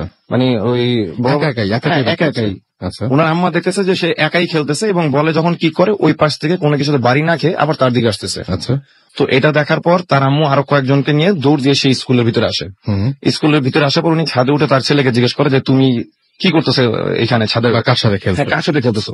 তখন সে বলে যে আমি অমুক ভাইয়ের সাথে খেলতেছি, আমি তার নাম বলতেছি না কারণ ওই বড় ভাইও কিছুদিন আগে মারা গেছে, ওই ঘটনারই কিছুদিন আগে মারা গেছে। তো উনি বলতেছে যে আমি তো ওই ভাইয়ের সাথে খেলতেছি। তখন তার আম্মু বলে যে তুমি কই খেলতেছো, উনি কই? তখন কিন্তু সে লক্ষ্য করে যে না, সে আসলে সেখানে একাই খেলতেছে, একাই খেলছিল এবং সে একটা মোটামুটি একটা ঘোরে চলে যায়। তো এই জাতীয় আরো অনেক ঘটনা আছে, কিন্তু মানে ওই ঢাকা শহরে একটা স্কুলের মাঠের সাথে যে কোন একটা জায়গা পরিত্যক্ত অবস্থা পড়ে থাকবে এটা মানে কল্পনাই করা যায় না। এটা কল্পনা করা, কারণ এটা এত বেশি ভয়ঙ্কর কিছু ঘটনা আছে ওই জায়গায় যে ওই জায়গায় মানুষজন পরে নিজেরা মিলেই মানে 4-5 দিয়ে ওয়াল দিয়ে মানে ওটাকে বন্ধ করে দিচ্ছে। এবং এরকম একটা জায়গায় এবং মোটামুটি যে জায়গাটাতে মানে সবাই যে জায়গাটা সম্পর্কে মানে জানে, হ্যাঁ সবাই কিন্তু মানে কিছুদিন আগে অনেকে এটা তো কেউ এলাকাবাসীর কাছে জিজ্ঞেস করলে জানতে পারবে। এটা ওই ঘোড়া শহীদ মাজারের পাশে গিয়ে আপনার যে কাউকে জিজ্ঞেস করলে হবে। আচ্ছা। যে ওই স্কুলের মাঠের এই কথাটা, এবং ওনারা এলাকার কিছু মানুষ বিলিভ করে যে ওই জায়গাটায় নাকি কিছু মানুষ দেখা যায় যাদের গলার উপরের কোনো অংশ নেই, যেটা আমি ফার্স্টে বললাম, মাথা নাই। হ্যাঁ মাথা নেই। এটাও এই এলাকার অনেকেই মানে অনেকেই দেখেছেন, অনেকেই দেখছেন। এবং মানে আমি যখন রাসেল ভাই ঘটনা শোনার পর ওই জায়গায় যাই, আমি কিন্তু আপনাকে ফোন দিয়েছিলাম, মানে ফোন দিয়ে এই জায়গাটা সম্পর্কে আমি আপনাকে বলছি। তখন মানে রাসেল ভাই অনেক জায়গায় গেছে, কিন্তু এরকম ফিলিংস অনেক যেটা ওইখানে যাওয়ার পর হয়েছে। আচ্ছা, ওকে। মানে জায়গাটি খুবই হন্টেড একটা প্লেস, যেখানে কিনা রাসেল ভাই এখনো মানুষ দুপুরবেলা এবং সন্ধ্যার পর কিন্তু কেউ যায় না। ঢাকা শহরের মধ্যে লালবাগের মধ্যে একটা জায়গা। হ্যাঁ, এবং এবং সবচেয়ে বড় ব্যাপার হচ্ছে ঢাকা শহর এখনো একটা জায়গা শুধু শুধু এমনি এমনি পড়ে থাকতে পারে না।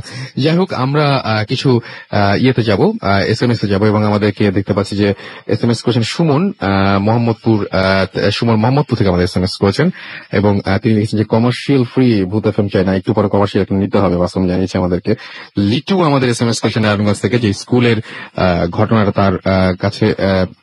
তার কাছে একটু অন্যরকম লেগেছে, এবং আমাদেরকে মরম আলী SMS করেছেন, এবং আমাদেরকে লিখেছেন যে আচ্ছা, মরম আলী আমাদেরকে এছাড়া SMS করেছেন ফারিহা রিদি, এছাড়া আমাদেরকে রাজিত ময়মনসিং থেকে SMS করেছেন, সাদমান শুভ আমাদের SMS করেছেন আমাদেরকে মেহেদি 69 সায়দাবাদ থেকে, এছাড়াও আমাদের SMS করেছেন জাহিদ, SMS করেছেন আমাদেরকে দেখতে পাচ্ছি মারুফ সিলেট থেকে, আমাদেরকে এছাড়াও দেখতে পাচ্ছি সাব্বির SMS করেছেন কোনাপাড়া থেকে, আমাদেরকে এছাড়াও SMS করেছেন দেখতে পাচ্ছি সিফাত ডেমরা থেকে, আমাদেরকে শহীদুল এবং মাজেদা SMS করেছেন আমাদেরকে মুন, এছাড়া আমাদেরকে ধারা SMS করেছেন সিলেট থেকে, আমাদেরকে আরো অনেকে SMS করেছেন। আপনি যদি SMS করতে চান তাহলে মোবাইলের মেসেজ অপশনে গিয়ে টাইপ করুন ফুর্তি, FORTI ফুর্তি, স্পেস দিয়ে লিখুন আপনার নাম, স্পেস দিয়ে আপনার মেসেজ পাঠিয়ে দিন 9840 নাম্বারে। আমাদের এখানে দেখতে পাচ্ছি যে আরো অনেকেই আমাদেরকে কিন্তু এখানে কমেন্ট করছেন ফেসবুকে, আমাদের যে পেজটা রয়েছে যেটা হচ্ছে www.facebook.com/radio.ফুর্তি, এবং এখানে আমাদের লিখেছেন দেখতে পাচ্ছি জগরুল যে আই লাভ ভূত এফএম, আমাদেরকে এছাড়াও শরীফ লিখেছেন যে শুনতে পারিনি, আমাদেরকে এছাড়াও সজীব আল আজাদ লিখেছেন যে তার কাছে ভালো লেগেছে, আমাদেরকে হাবিব লিখেছেন যে ক্যারি অন ভাইয়া, আমাদেরকে লিখেছেন দেখতে পাচ্ছি আমাদেরকে এছাড়াও দেখতে পাচ্ছি ইয়ানা SMS করে লিখেছেন যে অসম, আমাদেরকে এছাড়া এমডি রোমান SMS করেছেন আমাদেরকে মিজান লিখেছেন যে ভয় লাগছে, আমাদেরকে এছাড়াও নাইম SMS করেছেন, লিখেছেন আই লাভ ভূত এফএম, আমাদেরকে এছাড়াও জুয়েল জনি SMS করেছেন এবং তার কাছেও ভয় লাগছে, আমাদেরকে রাজীব আহমেদ লিখেছেন যে আজকের ঘটনাগুলো অনেক নাইস লেগেছে তার কাছে, আমাদেরকে সুমন এখানে SMS করেছেন আমাদেরকে দেখতে পাচ্ছি আচ্ছা সালমান তিনিও লিখেছেন যে নাইস স্টোরি, আমাদেরকে এছাড়াও অমিয়া SMS করেছেন যে ভালো লাগে তারপরও আচ্ছা ভয় লাগে তারপরও শুনি, আমাদেরকে এছাড়াও হাবিউল আলম SMS করেছেন এবং তিনি বলেছেন যে 1 বছর পরে তিনি আবার ব্যাক করেছেন ভূত এফএম এ, ওয়েলকাম ব্যাক, এবং আশা করছি এখন থেকে রেগুলার আপনাদেরকে পেয়ে যাব। আমাদেরকে এছাড়াও আরতি SMS করেছেন, দেখতে পাচ্ছি আরতি SMS করেছেন এবং তিনি লিখেছেন যে তিনি ভূত এফএম অনেক বেশি পছন্দ করেন, আমাদেরকে রিপন SMS করে লিখেছেন নাইস, এছাড়াও আমাদেরকে SMS করেছেন দেখতে পাচ্ছি আমি নামটাও পড়তে পারছি না, স্পেলিং যেরকম ভাবে মানে এটা আসলে পড়াটা খুব মুশকিল। আচ্ছা, আমাদেরকে এছাড়া মুক্তা SMS করেছেন এবং তিনি বলছেন যে অনেক ভালো একটা ঘটনা। যে ফেসবুকে যারা কানেক্টেড থাকতে চান তাদেরকে জানিয়ে দিলাম।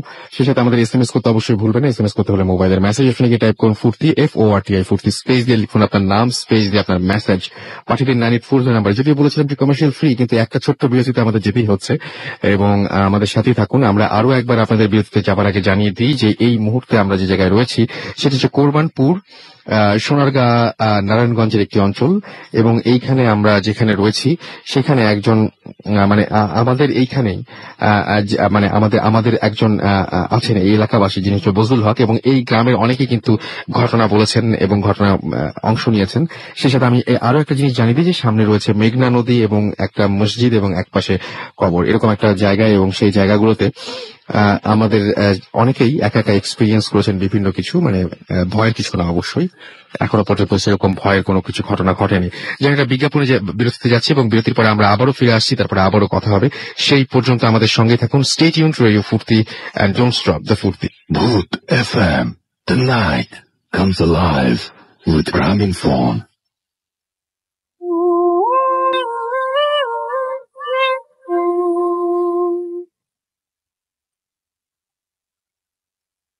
Welcome back. শুনছেন সবসময় রেডিও ফুর্তি 88.0 FM, বাংলাদেশের সর্ববৃহৎ রেডিও নেটওয়ার্ক, এবং আমরা ভূত এফএম নিয়ে চলে যেতে চাই বহুদূর। এবং আজকে আমরা এই মুহূর্তে কিন্তু স্টুডিওতে নেই, আরো একবার আপনাদের জানিয়ে রাখি আমরা এই মুহূর্তে হচ্ছে কোরবানপুর, সোনারগাঁ, নারায়ণগঞ্জে, এবং এইখানে মেঘনা নদীর পাড় থেকে আমরা ভূত এফএম করছি, এবং আমরা এসেছি মোহাম্মদ বজলুল হকের বাসায়, এবং তিনি এখন আমাদের সাথে রয়েছেন। আমি আপনার কাছে একটা জিনিস আমি একটু আগে অফ এয়ারে শুনছিলাম, আপনার কাছে আমি আরেকবার একটু ফিরে আসবো। আপনি বলছিলেন যে এইখানে আমরা যে জায়গাটা বসে আছি সেই জায়গাটা যে খুব নিরাপদ তা না, এবং এই জায়গায় যে এখন কিছু নেই এরকমও না, মানে এখনো পর্যন্ত অনেক অঘটনই ঘটে অনেকের সাথে। সো আমরাও কেউ সংখ্যামুক্ত নই, তারপর আমরা এখানে এসেছি। আমার একটা বিশ্বাস রয়েছে যে এতজন মানুষ একসঙ্গে রয়েছে, সুতরাং ভয়ঙ্কর কোনো কিছু না ঘটলেও ঘটতে পারে। যারা বেশি সাহসী তারা এদিক ওদিক ছোটাছুটি করে বেড়াচ্ছেন, ঘুরে বেড়াচ্ছেন, নিজেদের মতো দেখছেন। বিশেষ করে বন্ধু গ্যারাজ থেকে যারা রয়েছেন তারা নিজেদের মতো এনজয় করছেন, করুক, তারা অসুবিধা নাই। আমরা একসাথে অনেক লোক এখানে বসে শো করছি এবং আমাদের এখানে অবশ্যই লাইট অফ করে আমরা লাইট জ্বালিয়েছি। তো যাই হোক, আপনি বলছিলেন যে এইখানে একটা গাব গাছ ছিল, যে এই গাব গাছটা একা একা হয়েছে, রাইট?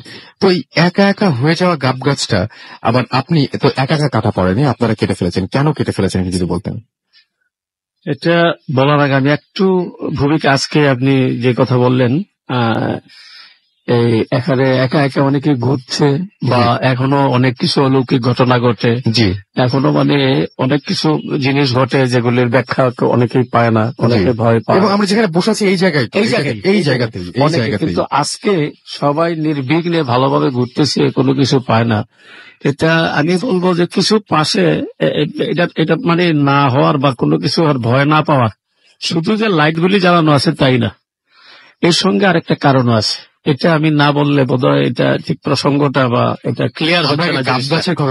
গাব গাছটার কথা যাচ্ছে, কিন্তু এটার মধ্যে কেন আজকে এরকম হচ্ছে, আজকে এখানে ওই যে মান্থলি একটা জলসা হয়, দিনই জলসা, ধর্মীয় জলসা হয়। আজকে আমাদের ওই মাসের শেষ শুক্রবার হিসেবে ওই জলসাটা আজকে এখানে হয়ে গেছে। এবং আপনি ওখানে মনে হয় বয়ান দেন ওখানে। হ্যাঁ, জিকির আজকার অনেক কিছু এখানে হয়েছে। তো আমাদের it is my belief too, যেখানে জিকির আজকার এবং অনেক কিছু হয়, সেখান থেকে ইনভিজিবল, বিশেষ করে জিন, বিশেষ করে বদ জিন, ভালো জিনেরা অনেক সময়, ভালো জিনেরা অনেক সময় কিন্তু এই মানুষের নসিহত, ভালো কথাগুলি শোনে এবং কোনো কন্ট্রাডিক্ট করে না এবং ডিস্টার্ব করে না। কিন্তু বদজিন যারা আছে তারা যে কোনো সুযোগ পেলেই ওইটা করে। আর বদজিনের মানে এগুলি থামাতে হলে অনেক সময় হয় কি, জিকির আজকার, আল্লাহর নাম বেশি নেওয়া, লা হাওলা পড়া, বা এগুলি অ্যাজ পার আওয়ার বিলিভ, এগুলি হলে পরে দেখা যায় কি তারা কিন্তু দূরে চলে যায়, এমনকি আজানের আওয়াজ হলেও তারা দূরে চলে যায়। আচ্ছা, এই বিশ্বাসটা আমাদের আছে এবং প্রমাণও কিছু পাচ্ছি, প্রমাণও পাচ্ছি। তো এখানে যেটা বললেন গাব গাছের কথা, এখানে হুজুরের মাজারের উপরে এই মানে কারো কেউ কোনো যত্ন নিয়ে বা কারো কেউ লাগাইছে গাছটা, এরকম কোনো প্রমাণ পাওয়া যায় নাই। আমি বাড়িরওয়ালা হিসাবে, এই বাড়ির মালিক হিসাবে, বা বাড়িতে যারা বরাবরই থাকে বা বাড়ির বৌজি যারা থাকে, তারাও যারা হামেশা থাকে, তারাও বলতে পারবে না কেউ গাব গাছটা লাগাইছে। হয়তো কোনো পাখি বীজ নিয়ে, কোনো পাখির বীজ, এটা হইতেই পারে, এটা হইতে পারে। কিন্তু গাব গাছটার একটা ব্যাপার, যে গাব গাছটা যখন মানে এখান থেকে একটুই হলো, গাব গাছটার মানে এই তার বৃদ্ধি, তার এক্সপানশন এত দ্রুত হলো, দেখা গেল যে অন্যান্য গ্রামে যে পুরনো গাব গাছ বা অন্যান্য গাব গাছ যেগুলি আছে, এগুলি ওই যেটা 5 বছর 7 বছর আগে যেমন অবস্থায় ছিল এটা তো ওই হিসাবেই, তার মানে বৃদ্ধির রেশিও একেবারেই কম এটার তুলনায়। আর এইটার বৃদ্ধির রেশিও এমন হয়ে গেল, এটা পটাপট হয়ে গিয়ে একেবারে ফল ধরা শুরু হয়ে গেল, খুব দ্রুত হয়ে গেল। তো সবাই বলতেছে হুজুরের এখানে এটা আছে। তো কেউ কেউ আমার যারা একেবারে হুজুরের ঘনিষ্ঠ বুড়া যারা আছে, হুজুরের কাছে যারা মুরিদও ছিল, তার ভক্ত ছিল, তারা অনেকেই বললো যে মিয়া ভাই, আমি বয়সে ছোট হলেও তারা তো হুজুরের ছেলে হিসেবে কপি করে, যে মিয়া ভাই আপনি এই গাছটাই কিন্তু আবার এর কেউ ওই যে পাখিতে উমুকে টুমুকে লাগাইছে তা না, এই গাছটা সম্ভবত কোন জিনের লাগাইছে এখানে। তাদের বিলিফ এটা যে হয়তো কোন জিন এখান থেকে যাদেরকে দূরানো হয়েছে, তাদের একটু ধারণা হয়েছে যে আমাদের বিশ্বাস যে এখানে এটা হয়েছে, এবং এটার যে বৃদ্ধির রেশিও, এটার যে বাইরে যাওয়ার রেশিও, এটা তাড়াতাড়ি ফল ধরার রেশিও। আর আমরা যারা রাত্রে অনেক সময় আছে মন খারাপ লাগে, আমরা যাই হুজুরের এখানে গিয়ে মসজিদে একটু নামাজ আদায় করে হুজুরে একটু সালাম দিয়ে আসি, হুজুরের কাছে আমরা যারা পড়ছি তারা এটা দিয়ে আসি। এতদিন আমাদের কাছে এখানে আসলে হুজুরের এই মাজারের পাশে এসে সালাম দিলে আমাদেরকে কোনো ভয় লাগতো না। গাব গাছটা যখন আসে তখন মনে হইতো যে এখানে অশরীরই কিছু নড়াচড়া করে, এখান থেকে যেন কেউ কারা একটু মুভমেন্টের মধ্যে আছে। এখানে আসলে অনেকেই বলতো যে যাও নিরিবিলি, মাঝে মধ্যে আমি যাইতাম, এখন আর যেতে পারি না। ফিস কিছু সাউন্ড, কিছু মুভমেন্ট, এগুলি হইতেই থাকে। আপনি ভাইজান এই গাছটা কেটে ফেলেন, আমরা না হলে এখানে আর আসতে পারবো না, আমাদের মনটা চায় যখন তখন চলে আসি। মানে আমি খুব কি ছিলাম, অ্যাডামেন্ট ছিলাম গাছটা আমি এখানে কাটবো না, এটা ছায়া বিস্তার করবে, এই মাজারের উপরে ছায়া থাকবে, পাশেই মাদ্রাসার কাজ ধরেছি, মাদ্রাসা হবে, মসজিদ আছে, আর এটাতে অসুবিধা কি, সুন্দর গাব আসে, এমনকি গাব পাকলে পোলাপানের এগুলি খায়ও। তো আমার এখানে অ্যাডামেন্ট ছিল যে আমি গাব গাছটা কাটবো না। পরে এমন সব মুরব্বীরা, এলাকার এমন সব আলেম ওলামাও এইটার ব্যাপারে অবজেকশন দেওয়া শুরু করলো। হুজুরের বক্ত, আমার কিছু বক্ত আছে, তারা এসে বললো যে এটা রাইখেন না। আমরা কিছু এমন কিছু টের পাইছি যে এখানে আসলে পরে আমরা ঠিক ওখানে কোনো দেহ বিশিষ্ট কিছু দেখি না, কিন্তু মনে হয় যে এখানে একটা প্রেজেন্স আছে, এখানে অনেক কিছুর আনাগোনা, মনে হইতেছে অনেক মানুষ পিছপিছায় কথা বলতেছে। রাত্রে এটা শুরু হয়, কম রাত্রে হইলে হয় না, যিনি বেশি রাত্র বাড়তে থাকে যেন ওই লোকদের ওইখানে যেমন ওই অশরীরী জিনদের আগমন একটু বেশি হইতে থাকে এবং তাদের পিছপিছানি।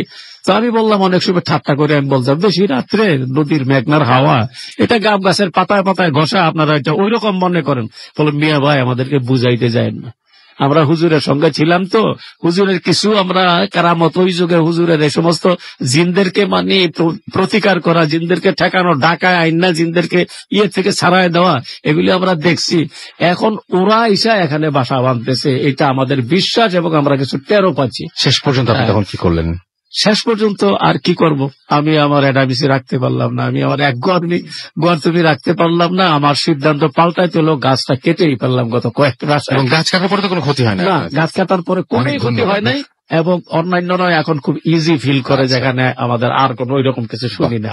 অনেক ধন্যবাদ আপনাকে, আপনার ঘটনার জন্য। আসলে অনেকগুলো ঘটনা আপনার কাছে শুনলাম এবং আপনাদের আতিথেয়তায় আমরা আসলে মুগ্ধ। আপনারা অনেক করেছেন আমাদের জন্য।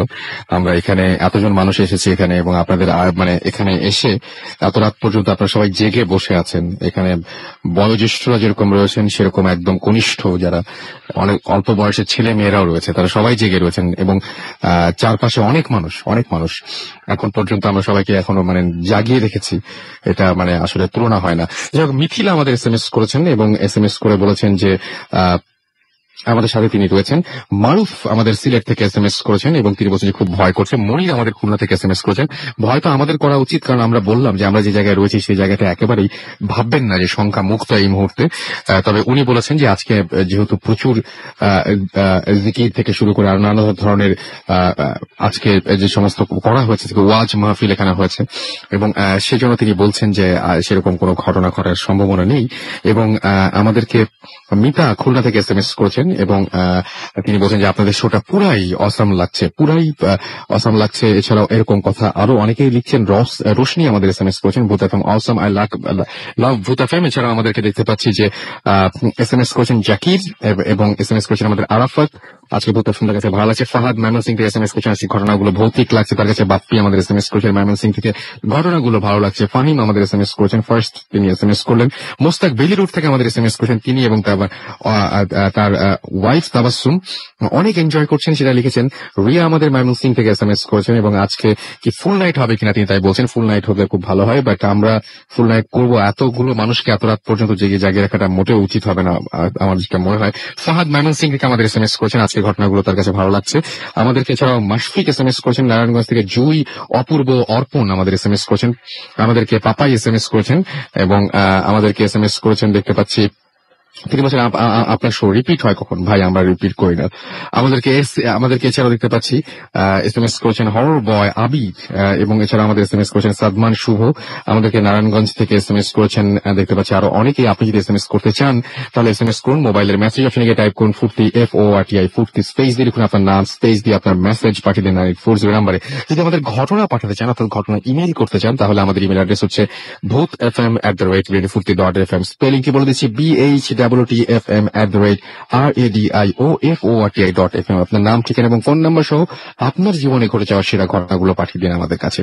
যদি আমাদের সাথে ফেসবুকে কানেক্টেড থাকতে চান তাহলে চলে যান www.facebook.com/radio.furti, www.facebook.com/bhutfm.russell। আর যারা দেশের বাইরে রয়েছেন তাদেরকে রিকোয়েস্ট করবো যে আপনার ঘটনাটা না লিখে সরাসরি আপনি যদি আপনার ঘটনাটি রেকর্ড করে অডিও ক্লিপটি পাঠিয়ে দেন আমাদের কাছে তাহলে সবচেয়ে বেশি ভালো হয়। যাই হোক, আমরা চলে যাচ্ছি আবারও বাবুভাইয়ের কাছে আরেকটা ঘটনার জন্য এবং পরবর্তী ঘটনায় যাব আমরা আরো বেশ কিছু সময় রয়েছে আপনাদের সাথে। আমরা বলেছি যে আমরা আরো একটু বোনাস আওয়ারে যাচ্ছি। আমরা বোনাস আওয়ারে একটু ভয়ের পরিমাণ মানে বোনাসের হাতে দিতে হবে আর কি। বোনাসের হাতে দিতে হবে। যেটা রেগুলার ভয় তার চেয়ে বেশি একটা ভয়ের একটা ঘটনা শুনি আমরা। ওকে রাসেল ভাই, এই কাহিনীটা আপনার এই জিন রিলেটেড, যেহেতু আচ্ছা। জিন নিয়ে তো কথা হচ্ছে এখানে, জি। এটা আমি শুনেছি সোহেলের কাছে। সোহেল আপনার সে থাকতো হচ্ছে নড়াইল জেলায়। আচ্ছা। নড়াইল জেলায় থাকতো। তো যেটা হয় যে উনি ওখানে নড়াইলে ওখানে একটা জায়গায় আপনার কাজ নেয়, চাকরি নেয় একটা সময়। আচ্ছা। তো যেখানে কাজ নেয় যে মানে উনি ছিল একজন সম্ভ্রান্ত হিন্দু ভদ্রলোক। আচ্ছা। তার ওখানে আড়ত এবং ব্যবসা ছিল হুম আপনার জিনিসপত্র আনা নেওয়ার। হুম সেগুলো উনি এক্সপোর্ট ইম্পোর্ট করতো এবং মানে জিনিসটা হচ্ছে ফসল টাইপের জিনিস আর কি, হুম ফসল টাইপের জিনিসের ব্যবসা করতো। হুম তো তো ওখানে গোডাউন ছিল, গোডাউনের চার্জে ছিল, সে কাজ করতো। হুম তো ওই যিনি ছিলেন আর কি ওনার মালিক, তো সে তাকে একদিন বলে যে, আমি নামটা বলছি না আর কি, তার নাম আমার মনে ঠিক আছে, ছিল। অসুবিধা নেই। তো উনি বলে যে আমার এখানে একটা রুম আছে, আমি পেইন্টিং কালেক্ট করি। আচ্ছা। তো তুমি এই রুমটাতে কখনো যাবা না। রুমটা যদিও খোলা, আমি তালা মেরে রাখিনি, হুম তুমি যাবা না, এবং এটা অনেক পুরানো রুম, এখানে তুমি যাবে না। তো সোহেল বলে যে ঠিক আছে স্যার, আপনি মানা করছেন, আমি যাব না। হুম তো এনিওয়ে সে যাই হোক। যাও না এখানে। আচ্ছা। তো বাসাটা থাকে, বাসাটা বেশ বড় একটা মানে পুরানো অনেকটা জমিদার বাড়ি টাইপের একটা বাসা, দোতলা নিয়ে, এবং নিচতলা একটা অংশে তার গোডাউনের মতো, হুম আর এই পাশে অফিস রুম এবং অনেকগুলো খালি কামরা আছে এবং থাকার জায়গা টাকা। তো ওখানে থাকে দেখে যে ওই যে ওর যে মালিক তিনি আর তার স্ত্রী ছাড়া তেমন কেউ নাই, একজন মানুষ আছে, কাজ করে চলে যায়। তো ও কিউরিয়াস হয় যে এত বড় বাড়ি ওনারা দুজন থাকে।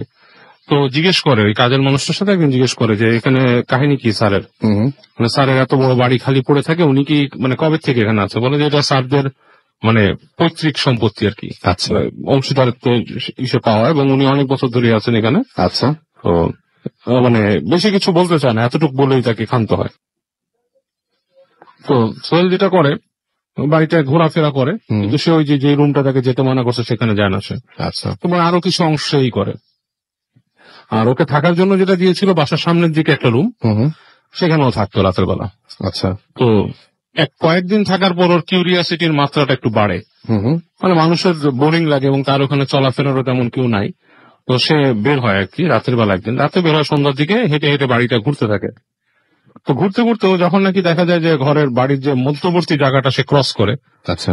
তখন ওর কেমন গা ঝিমঝিম মানে একটা ভাব চলে আসে, মানে গা ছমছমে একটা পরিবেশ উপলব্ধি করা শুরু করে, যে মানে একটু অ্যাবনর্মাল লাগে তার কাছে হুম শরীর এবং আশেপাশের পরিবেশটাই।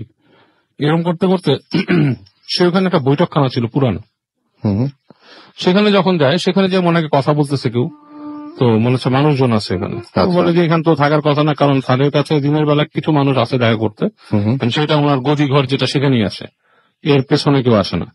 তো সে আস্তে আস্তে হেঁটে যায়, হেঁটে যে মনে হচ্ছে যে ঘরের ভিতরে কথা বলছে মানুষ। হুম তো ওখানে যে না কেউ যখন নাকি গেটটা যেখান থেকে উকি দেয়, তখন দেখে ভিতরে কিছুই নেই, একদম অন্ধকার, কিচ্ছু নেই। কিছু নেই, মানুষজন কিছুই নেই। তো তখন সে একটু ভয় পেয়ে যায়, হুম যে এত বড় বাড়ি এবং বাড়িটা মানে পুরানো, আসবাবপত্র পুরানো, মাঝে মানে ঝাড়া পোছা করা হয়, মাঝে ঢেকে রাখা হয় সবকিছু। হুম তো ও চলে আসে। এরকম সে পরের দিন বা তারপর দিন, দু একদিন পরে হঠাৎ তার ইন্টারেস্ট হয় যে ওই যে রুমটা, পেন্টিং এর রুম, সেখানে যেতে কেন মানা করছে। আচ্ছা। এটা সে চিন্তা করে, সে বলে যে আমি জাস্ট উকি দিই একটা, ঢুকবো না। কি হয়েছে? যেহেতু ওই বৈঠকখানা সে উকি দিয়েছিল, সেরকম সে যায়। আচ্ছা। তো যখন সে ওই পেন্টিং এর রুমটায় যায়, দেখে মনে হচ্ছে দরজাটা হালকা খোলা হুম এবং ভিতরে আপনার আলো জ্বলছে, হুম। এবং যে মানে ওই রুমটার ভিতরে মানে হালকা আলো, মানে ওখানে স্যান্ডেলিয়ার ছিল, ঝাড়বাতি ছিল, তো মনে হচ্ছে ঝাড়বাতি গুলো চলছে ডিম লাইটের মতো। হুম তো ওখানে ও যে দেখে যে ওখানে যে ছবি, হুম হুম অনেকগুলো ছবি মানে পেন্টিং রাখানো, দেওয়ালে সাজানো। তো সেই পেন্টিং এর সামনে একটা মানুষ দাঁড়ানো। হুম মানুষটা হচ্ছে মানে ও ঢাউল পড়তে পারে না, এটা ছেলে না মেয়ে, কারণ পুরো একটা মানে গাউনের মতো পরা, পুরো আর কি মাথা ঢাকা একটা কাপড়ের মতো পুরো। আচ্ছা। তো ভালো মতো খেয়াল করে দেখা যায় একটা মহিলা, সে একটা পেন্টিং এর দিকে তাকিয়ে আছে। তো ওখানে মহিলাটার মানে যে ভাবভঙ্গি যেটা ছিল, মানে চেহারার এক্সপ্রেশনটা খুব মানে ফানি, মানে হাস্যকর টাইপের, মানে সে ভেঙচি কাটছে, তাকাচ্ছে নিজের মতো। তো সে খুব মানে সে মানে একটু স্পেল বাউন্ড হয়, আর মানে একটু ভয়ও পায়, মানে তাকানোটা খুব নর্মাল না, অ্যাবনর্মাল টাইপের। তারপর সে যখন তাকায়, আরেকটা জিনিস দেখে সম্পূর্ণ ভয় পায়, প্রচন্ড ভয় পায়। কি, পেন্টিংটা তাকিয়ে দেখে যে ওই মহিলাটা যার দিকে তাকিয়ে আছে পেন্টিং এর মহিলাটাই পেন্টিং এর দিকে তাকিয়ে আছে এবং বিভিন্ন রকম মুখভঙ্গি করতেছে। এবং সে প্রচন্ড রকমের ভয় পায়। তো ওই যে ক্যারেক্টারটা থাকে, মানে যে মহিলাটা মুখ ভঙ্গি করতেছে, ও দাঁড়ানোর পরে ওর দিকে ঘুরে তাকায়, তোকে একটা হাসি দেয়। এই হাসিটা দেওয়াতেই সোহেলের মানে মনে হয় যে মানে সে পৃথিবীতে নাই, মানে পুরোপুরি তার মানে চেতনা লোপ পায়, এরকম একটা অবস্থা। তারপর সে যেটা দেখে এটা আরো ভয়ঙ্কর, যে মহিলাটা প্রায় নাই, এখানে ভ্যানিশ। ওর মনে হলো যে পেইন্টিং এর মধ্যেই ঢুকে গেছে সে। হ্যাঁ, এবং সে প্রচন্ড রকমের ভয় পায় এখানে। যাক, ভয় পেয়ে সে ওইখান থেকে মানে কোনো মতে তার রুমে চলে আসে, এসে সে মনে করেন ঘুমায় পড়ে। এবং পরদিনই তাকে তার মুনি ডাকে, ডেকে তাকে জিজ্ঞেস করতেছে যে সোহেল, তুমি এখানে চাকরি করো, তুমি কি গতকালকে তোমাকে মানা করছিলাম, তুমি কি ওই পেন্টিং রুমের দিকে গেছিলা? তো সোহেল বলে, জি স্যার আমি গেছিলাম। উল্টা পাল্টা কিছু দেখছো সেখানে? বলে যে আসলে স্যার আমার কাছে ওরকম আমি ক্লিয়ার না, বাট আমার মনে হয় না ভালো কিছু এখানে আমি দেখছি। তোমাকে আমি নিষেধ করছি কারণ ওখানে কারণ আছে, তুমি ওখানে যাবা না। উল্টা পাল্টা কিছু ঘটে। তো সোহেল এরপরে ভয় পায় এবং সে ওই স্যারকে বলে যে আমি এখানে কাজ করবো না, আপনি এখানে। বলে তুমি চাকরি ছেড়ে দিচ্ছ? বলে হ্যাঁ। বলে কেন? বলে আপনার বাসাটা আমার সুবিধা লাগে না, আমি এখানে কাজ করবো না, সেখান থেকে চলে যায়। এনিওয়ে সে কিছুদিন পরে সে মানে ওখান থেকে সরে আসে, ওই বাসা থেকে সরে যায়, যে ওখানে সে একজন হুজুরের সাথে কথা বলে আর কি, মানে গল্পে গল্পে আর কি। তো বলে যে আমি এখানে এক বাসায় ছিলাম, সেখানে এরকম এরকম জিনিস দেখছি। তো সে হুজুর তাকে বলে কি, জিনিসটা হচ্ছে এই যে জিন, মানুষের বাসায় যে ছবি থাকে, ছবি, তারপর পোস্টার বা মূর্তি, এসব জিনিস থাকে, জিনরা এগুলো খুব পছন্দ করে এবং তারা এটা দেখে বিমোহিত হয়। যখনই দেখে ওই জিনিসটা দেখে তারা বিমোহিত হয় এবং তারা চেষ্টা করে সেটার মতো ফেস করতে, সেটার মতো চেহারা করতে, এবং তারা ওইটার সাথে খেলে এবং তারা, এটা ওনার বক্তব্য। হ্যাঁ, ওই যে হুজুরের মতো, এবং তারা এক পর্যায়ে সে ছবির ভিতরে আশ্রয় নেয় বা সে মূর্তির ভিতরে তার কায়া প্রতিষ্ঠা করে এবং অনেক রকম কাণ্ড কারখানা হয়। এর জন্য বলা হচ্ছে যে মানে মুসলমানদের ধর্মে বলা হচ্ছে যে এই জিনিসগুলো রাখতে না, ছবি টবিগুলো মানে ভিজিবল ভাবে রাখতে না সামনে। দিস ওয়াজ দ্য লজিক, মানে হুজুর তাকে বলে দেয়। তো এটা শুনে সোহেল একটা ব্যাখ্যা পায় এবং পরে সেটা সে মনে করেন যে মেনে চলে। এবং as far age I know, আমিও যতটুকু জানি কথাটা সত্যি, মানে আমাদের ইসে বলা আছে যে আপনি ছবি টবি ভিজিবলি রাখাটা ঠিক না। ওকে, জিনরা এটাই করে। অনেক ধন্যবাদ আপনাকে। আমাদের কাছে আরো SMS রয়েছে, SMS আমি পড়বো, তবে তার আগে আমি একটু আরেকটা ইমেল পড়তে যাচ্ছি। আমাদের এখানে ইমেলে দেখতে পাচ্ছি, লিখেছেন, হ্যালো রাসেল ভাই, আমার নাম শান, আমি নওগাঁর উকিলপাড়া থেকে লিখছি, আমার সালাম নিবেন। আমি চাই যে আমার এই ঘটনাটা পড়ে শোনানো হোক। এবং এই ঘটনাটা যেটা আমি আপনাদের সাথে বলছি, সেটা সেই ঘটনাটা আমার এক খালামণির সাথে ঘটে যাওয়া একটি ঘটনা। আমার খালামণির নাম সাথী এবং এই ঘটনাটি 2004 সালের ওই সময় খালামণি আর খালুর পঞ্চগড়ের কোনো এক জায়গায় ঘটেছে। বাসা ভাড়া থাকতেন তারা। বাসার ঘটনা এমন ছিল যে নিচতলা বাসা এবং এক সাইডে দুইটা ঘর পাশাপাশি এবং এক সাইডে রান্নাঘর, রান্নাঘরের দুই পাশে ছোট ছোট জানালা, আর জানালার ঠিক ডান পাশেই ছিল একটা লেবুর গাছ। খালু সারাদিন অফিসে থাকতেন। খালামণির দ্বারা খালামণি সব বাসার কাজ একা তার পক্ষে করা সম্ভব হয়ে উঠছিল না, তাই খালামণি আর খালু মিলে একটা ছোট ছেলেকে কাজে রেখেছিলেন। খালামণির কোনো ছেলে ছিল না, তাই ওই ছোট ছেলেকে খালামণি তার নিজের ছেলে বলে মানত। ছেলেটার নাম ছিল বিপ্লব। সেই ছেলেটা আমার খালামণিকে মা বলেই ডাকতো। খালামণি সেই ছেলেটার হাত দিয়ে লেবুর গাছ থেকে লেবু পেড়ে নিত এবং একদিন খালামণি রান্নাঘরে কাজ করছিলেন, এমন সময় ছেলেটা এসে বলল যে লেবু পেড়ে দিতে। খালামণি তখন বলল যে যা গাছ থেকে লেবু পেড়ে আন। তো ছেলেটা তখন লেবু পাড়তে গেল এবং হঠাৎ ওইখান থেকে ওই ছেলেটার আর্তনাদ শোনা গেল। ওই আর্তনাদ শুনে ছুটে গেল খালামণি এবং গিয়ে দেখলো যে ছেলেটা গাছ থেকে পড়ে সেন্সলেস হয়ে গেছে। এবং খালামণির ওই মুহূর্তে খালুকে সে ফোন করলো এবং খালু ওইখান থেকে খুব তাড়াতাড়ি এসে ছেলেটাকে ঢাকার কোন একটা হসপিটালে বা ডাক্তারের কাছে নিয়ে গেল এবং 2 ঘন্টা পর ছেলেটার মৃত্যুর সংবাদ এলো। একেবারে ভেঙে পড়লো খালামণি। খালু খালামণিকে সান্ত্বনা দিয়ে বাসায় নিয়ে আসলো। 2 মাস কেটে গেল। একদিন খালামণি রান্নাঘরে কাজ করছিলেন, এমন সময় খালামণির কানে আসে যে ওই ছেলেটার আওয়াজ। খালামণি রান্নাঘরের জানালা দিয়ে তাকিয়ে দেখেন যে ওই লেবুর গাছটার নিচে দাঁড়িয়ে আছে ওই ছেলেটা। খালামণিকে বলছে যে মা, লেবু খাবেন না? এই দৃশ্য দেখে খালামণি ওইখানে সেন্সলেস হয়ে গেল এবং এরপরে খালামণিকে খালু ডাক্তারের কাছে নিয়ে যায় এবং ডাক্তার বলে যে ডাক্তার বলে যে অতিরিক্ত প্রেশার ওঠার কারণে তিনি সেন্সলেস হয়ে গেছেন। এরপর খালামণির জ্ঞান ফিরলে খালু বলে যে কি হয়েছিল তখন খালামণি সবকিছু খুলে বলেন তাকে এবং খালু সবকিছু শুনে বিশ্বাসও করেন। এরপর খালামণি বলেন যে খালুকে বলেন যে বাসাটা চেঞ্জ করে ফেলতে এবং নতুন একটা বাসায় যেতে।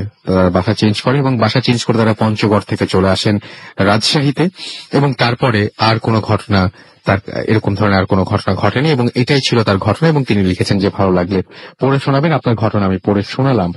আমরা SMS পেয়েছি, পাপড়ি আমাদের SMS করেছেন এবং লিখেছেন the story was very nice. আমাদেরকে তুষার লিখেছেন রাসেল ভাই আপনাদের ভূত এফএম এর নিয়মিত একজন শ্রোতা, thanks for being with us. আমাদেরকে রাজীব ময়মনসিং থেকে লিখেছেন যে অনেক ভয় লাগছে। আমাদেরকে তুষার SMS করেছেন ইকবাল হোসেন সাতক্ষীরা থেকে এবং আমাদেরকে SMS করেছেন দেখতে পাচ্ছি সুচি। এছাড়া SMS করেছেন আমাদেরকে দেখতে পাচ্ছি নীরব সাভার থেকে, মারুফ সিলেট থেকে SMS করেছেন এবং আমাদেরকে অস্থির মন SMS করেছেন আমাদেরকে মনির খুলনা থেকে এবং আমাদেরকে SMS করেছেন দেখতে পাচ্ছি রাসেল বাড্ডা থেকে। আমাদেরকে এছাড়া ফুর্তি রনি SMS করেছেন ফরিদপুর থেকে। প্রিয়াঙ্কা আমাদেরকে SMS করেছেন আমাদেরকে RF ফয়সাল ভুঁইয়া খিলক্ষেত থেকে। বৈশাখী আমাদের SMS করেছেন এবং আমাদেরকে SMS করেছেন দেখতে পাচ্ছি ফুর্তি হাসান। এছাড়া আমাদের SMS করেছেন দেখতে পাচ্ছি রিয়াদ ময়মনসিং থেকে। পুনাম আমাদের SMS করেছেন আমাদেরকে ইমন কুষ্টিয়া থেকে। রানা আমাদের SMS করেছেন। জীবন আমাদেরকে SMS করেছেন আমাদেরকে দেখতে পাচ্ছি এছাড়াও মেহেদি, এছাড়াও অর্থ্রি আমাদের SMS করেছেন লক্ষ্মীবাজার থেকে। এছাড়া আমাদেরকে দেখতে পাচ্ছি তুষার SMS করেছেন। আপনি যদি SMS করতে চান মোবাইলের মেসেজ অপশনে গিয়ে টাইপ করুন ফুর্তি FORTI ফুর্তি, স্পেস দিয়ে লিখুন আপনার নাম, স্পেস দিয়ে আপনার মেসেজ পাঠিয়ে দেন 9840 নাম্বারে। যদি আমাদের ইমেইল করতে চান তাহলে আমাদের ইমেল অ্যাড্রেস হচ্ছে bhutfm@radiofurti.fm which is BHWTFM@radioforti.fm। আপনার নাম, ঠিকানা এবং ফোন নাম্বার সহ আপনার জীবনে ঘটে যাওয়া সেরা ঘটনাগুলো পাঠিয়ে দিন আমাদের কাছে। আমরা ফেসবুকে আপনাদের যে কমেন্টগুলো আছে সেগুলো পড়বো, তবে তার আগে মোটামুটি যেহেতু একদম শেষের দিকে চলে এসেছি, আমরা সবার একটু কাছে জানতে চাই যে এতক্ষণ একদম এই শেষ পর্যায়ে এসে কার কেমন লাগছে, বিশেষ করে বন্ধু গ্যারেজে যারা সদস্য রয়েছেন, যারা ভূত এফএমে একেবারেই প্রথমবারের মতো আসছেন, জানতেন না। তার আগে আমি একটু ওনার কাছ থেকে আসি।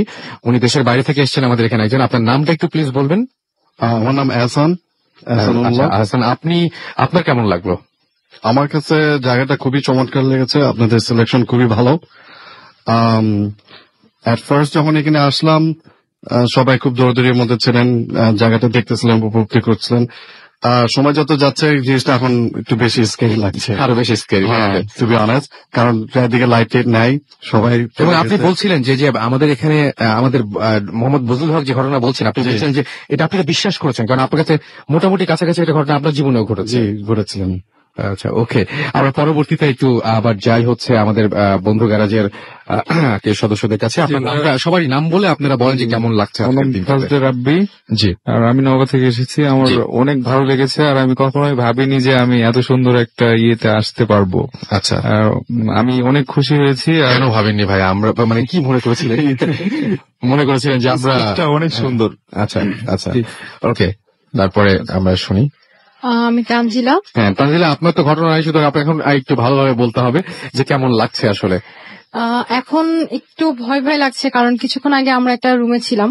আচ্ছা, একটু রেস্ট নেওয়ার জন্য আমাদেরকে একটা রুম দেওয়া হয়েছিল। রুমটার ভেতর ঢোকার পর একটু অন্যরকম একটা ফিলিংস হচ্ছিল, জানি না কেমন। আচ্ছা, অ্যাকচুয়ালি রুমের বিছানাটা একটু অন্যরম ছিল, অনেক পুরোনো আমলের ছিল। রুমের ফ্যানের সাথে কোনো ইলেকট্রিক লাইন কানেকশন ছিল না, এটা আমার কাছে বেশি ভয়ঙ্কর লাগছিল। এছাড়া মোটামুটি জায়গাটা আসলে অনেক সুন্দর, নদীর পাড়ে অনেক বেশি ঠান্ডা, ভালোই লাগছে। আচ্ছা, কষ্ট হচ্ছে না তো আপনাদের? আচ্ছা, ওকে। আমরা পরবর্তীতে আমাদের আরো একজন বন্ধু গ্যারাজের সদস্য রয়েছেন, আপনার নাম বলে তারপরে আপনি। আমি অ্যাঞ্জেলা। আমারও ভালো লাগতেছে, এবং আমি এবং তানজিলা এবং একটা রুমে গিয়েছিলাম, and we saw a kind of haunted bed, like আপনাদের কাছে মনে হচ্ছে এটা হন্টেড বেড? আচ্ছা, okay. আচ্ছা এখন একটু ভয় ভয় লাগতেছে তাই। আচ্ছা ওকে, আপনারা তো হ্যাঁ সেটাই, এখানে গাব গাছটা থাকলে আজকে সবার একটু মানে সঙ্গে সঙ্গে একটু এক্সপেরিয়েন্স করানো যেত যে কেমন লাগে আসলে। আপনি একটু বলবেন, আপনি কি একা বাইরে গিয়েছিলেন না পুরোটা সময় আমাদের সাথে আছেন? না, আমি পুরোটা সময় এখানে ছিলাম। হ্যালো এভরিওয়ান, আমি হিমু আবার। জি। আর কিছুক্ষণ আগে আমি আর আমার একটা ভাইয়া, ফজলে ভাইয়া, জি জি, বাইরে গিয়েছিলাম মানে পাড়ে, নদীর পাড়ে। তো জিনিসটা একবারে ছিল ফাঁকা, শুনশান। ভালো লাগছে তখন? ভালো লাগছে, জিনিসটা আসলে খুব ভালো লাগছে। আর খুব মানে ঠান্ডা। এক্সপেক্ট করেছিলেন যে কিছু ঘটতে ঘটে কিনা? মানে এখন হ্যাঁ চাচ্ছি, এখন চাচ্ছি কিছু একটা ঘটে। মানে ঢাকা অনেক দূর, হ্যাঁ মানে যাওয়ার সময় হতে পারে। হ্যাঁ ওই প্রদেশ। হ্যাঁ আপনারা সবাই একে একে এখান থেকে হেঁটে হেঁটে গাড়ির কাছে যেতে পারেন। আচ্ছা ওকে, আমরা তারপরে হচ্ছে যাই ইয়ের কাছে। হ্যাঁ আপনার নামটা একটু বলবেন আবার প্লিজ। আমি অভি। জি রাসেল ভাই, আমি সর্বপ্রথমে থ্যাঙ্কস জানাতে চাই বন্ধু গ্যারাজ, রেডিও 40 অ্যান্ড গ্রামীণ ফোনকে। আচ্ছা, কারণ তাদের যে until unless they arrange this program, মানে আমরা এখানে আসতে পারতাম না। জি, আর আমরা এই অপরচুনিটিটাও পেতাম না। তারপরে আপনারা এনজয় করছেন, রাইট? মানে we are enjoying a lot, not only enjoying, we are enjoying a lot. আচ্ছা, নেক্সট টাইমও কি আপনারা ঘটনা পাঠাবেন বন্ধু গ্যারাজে? অফকোর্স রাসেল ভাই, Okay. এটা আমাদের জন্য একটা অপরচুনিটি হয়ে দাঁড়াবে যে আমরা যদি নেক্সট টাইমও যদি আমরা কোনো অপরচুনিটি পাই, দ্যাট উইল বি মানে very much, will be very much happy. হ্যাঁ হ্যাঁ, আর মাঝখানের সময়গুলো তো আমাকে ঘটনা পাঠিয়ে। আর হ্যাঁ অফকোর্স রাসেল ভাই, আমি বন্ধু গ্যারাজ আর এই ভূত এফএম এর সাথে অলওয়েজ কানেক্টেড থাকবো। প্রথমের মানে ইমেল অ্যাড্রেসটা মনে আছে তো? হ্যাঁ হ্যাঁ হ্যাঁ, বলেন তো একটু শুনি। আচ্ছা আচ্ছা রাসেল ভাই, আমি যেটা বলতে চাচ্ছিলাম যে আমার কাছে এই মুহূর্তে মানে জায়গাটা খুবই স্ক্যারি লাগছে। আর যদিও আমরা অনেকে এই মুহূর্তে এই একই জায়গাতে আছি, কিন্তু আমার মনে হয় যে যদি কাউকে একা ছেড়ে দেওয়া হয়, জি জি, তাহলে এই জায়গাটা মানে সে তখন বুঝতে পারবে যে how much it is haunted. এত রাত্রে ঢাকা শহরে ছাদের উপরে কেউ দাঁড়িয়ে থাকলেও ভয় পাবে, এটা তো স্বাভাবিক। জায়গাটাতে আমরা আছি যে নদীর পাড়ে, তারপরে একটা মাজার আছে, তারপরে মসজিদ আছে, তার মধ্যে জায়গাটা মানে এভরিওয়ান উই নো যে জায়গাটা হন্টেড। আর আমরা যখন ট্রাই করে দেখতে পারেন ওই নদীর পাড়ে যে আপনারা আয়না টায়না নিয়ে দেখতে পারেন যে কিছু দেখা যায় কিনা। মানে আসলে সিরিয়াসলি যেটুকু সময় আমরা প্যাক আপ করবো ততক্ষণ আপনারা কিন্তু আসলে করে গিয়ে দেখতে পারেন। মানে আমি একটা সিচুয়েশন, একটা ইভেন্ট আমি শেয়ার করতে চাই। আমরা যখন ঘুরছিলাম আর কি সবাই একসাথে, তখন আমাদের হাতে 2 টর্চ লাইট ছিল। তো আমরা প্রায় টর্চ গুলা লাইট জ্বালাচ্ছিলাম গাছের মধ্যে। তখন একটা জায়গাতে দেখা গেল যে অনেকগুলা লাইট জ্বালানোর সাথে সাথে ওই গাছ থেকে অনেকগুলা কাক একসাথে উড়ে একটা মানে একটা গাছ থেকে একটা জায়গা থেকে আরেকটা গাছে অথবা উড়ে চলে গেছে। তখন হঠাৎ করে কিন্তু জিনিসটা খুব ভয়ের ছিল যে এতগুলা কি যাচ্ছে। পরে বুঝতে পারলাম যে এগুলা কাক ছিল। ওকে, তো ওই মুহূর্তটা খুবই ভয়ের ছিল আমার জন্য। ওকে, থ্যাংক ইউ সো মাচ। আপনাদের সবাইকে অনেক কষ্ট করে ঢাকা থেকে এসেছেন আপনারা, এবং এতটা পথ আমাদের মানে এসে জার্নি করে তারপরে, এবং বন্ধু গ্যারাজে তারপরে তো হচ্ছে মানে কক্সবাজারে যারা রয়েছেন তাদেরকেও আমি দেখলাম যে তারা আরো কষ্ট করেছিলেন। এবং আমি এখানে ধন্যবাদ জানাতে চাই যারা আমাদের পরম আতিথ্যতা দিয়েছেন, বিশেষ করে মোহাম্মদ বজলুল হক, আপনাকে আমি অনেক ধন্যবাদ জানাচ্ছি। আসলে আপনারা এখনো পর্যন্ত এত কষ্ট করে আপনি আমাদের সাথে রয়েছেন, অনেক অনেক অনেক অনেক ধন্যবাদ। আপনাদেরকেও অনেক ধন্যবাদ। এবং আসলে যে আপনারা আচ্ছা, আপনি তো অনেক বয়োজ্যেষ্ঠ এবং আপনি নিজেও বয়ান দেন, আপনি একটু বলেন তো যারা ওই যে মানে সাধারণত মনে করেন যে আসলে ভয় পাওয়ার মতো কিছু নাই, তাদের উদ্দেশ্যে কিছু বলবেন একটু। যে ভয় পাওয়ার মতো কিছু নাই, এটা মনে এক সময় আমিও করতাম। আচ্ছা, যে আমি যেহেতু পড়াশোনা করেছি বাংলা সাহিত্য নিয়ে, জি, আমি এই অতি প্রাকৃত মানে বিষয়ের উপরে সুপার ন্যাচারাল কোনো কিছু এটা অ্যাকচুয়ালি এক্সিস্টেন্স এদের সম্পর্কে আমার হয়তো ধারণা এরকম থাকতো না যে না সুপার ন্যাচারাল বলে জিন ভূত বলে কিছু নাই, এরকম একটা চিন্তা ধারণা ছিল। কিন্তু আমার সামনে হররোজ যে সমস্ত ঘটনা আমি দেখতাম, যে ওইগুলি থেকে আমার একটা আমি আর ওই বিশ্বাস আমি পোষণ করতে পারতাম না। তারপরে আমার জীবনে যে ওই যে বললাম যে মসজিদে এরকম কিছু ঘটনা আমার জীবনে ঘটে গেছে, যে আমি আমার ওই বিশ্বাসটাকে বদ্ধমূল করে দিছে যে দেয়ার ইজ ইনভিজিবল কিছু আছে, জিনেরা আছেই, এবং তাদের উপস্থিতি আমাকে ভালোভাবে টের পাইয়া দিয়েছে।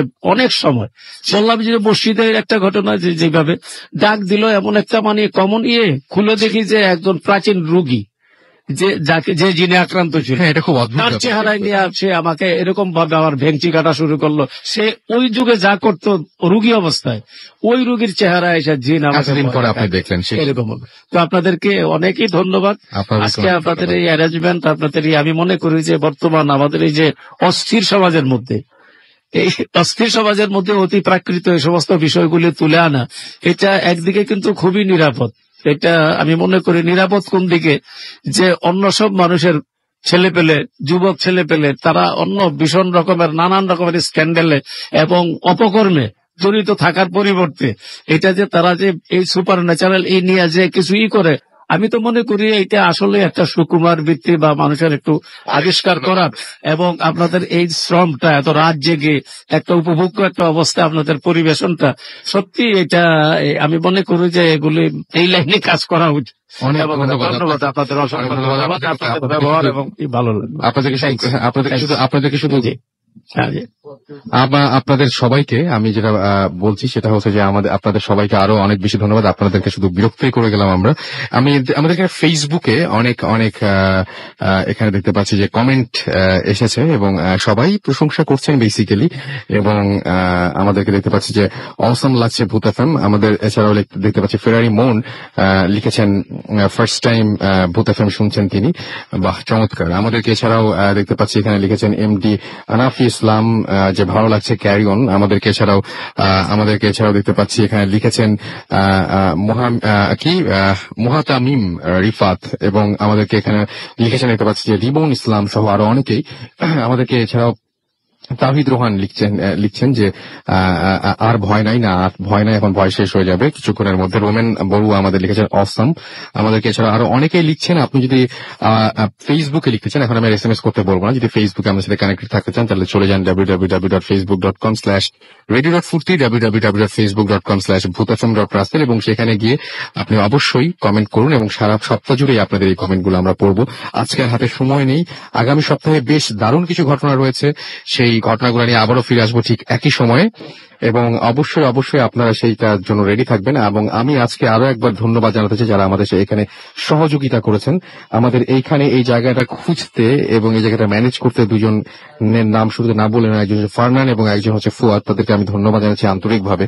এবং এছাড়াও স্টুডিওতে যারা এখানে আমাদের, বিশেষ করে আমাদের এখানে আমাদের পুরো টিমকে নিয়ে এসছেন, এবং এখানে অনেক ভালোভাবে আমাদের টেক কেয়ার করছেন। জিলানি আমাদের সাথে রয়েছেন, সুমন ভাই, এবং আমাদের সাথে এখানে টেকনিক্যাল সাপোর্ট দিয়েছেন শাহিন ভাই। স্টুডিওতে আমাদের সাথে কোনো কাজ নাই, আজাইরা আছেন আমাদের সাথে, মিশু ভাই ওখানে মিউজিক করছেন, অমিয়া আছে, সার্জিনা আছে, রনি আছে, এমনি ওয়েট করছে আমাদের জন্য আর কি, যে এবং শো শুনছেন ওখান থেকে। যাই হোক, আমরা জোর করে হলেও সার্জিনা, রনি, অমিয়া সবাইকে শো শোনাতে পেরেছে, এই জন্য আমরা নিজেদের গর্বিত মনে করছি। আগামী সপ্তাহে আবার কথা হবে। সেই পর্যন্ত সবাই ভালো থাকুন, সুস্থ থাকুন, মোস্ট ইম্পর্টেন্টলি ফুর্তিতে থাকুন। আজকের মতো এখানে শেষ করছি, টাটা।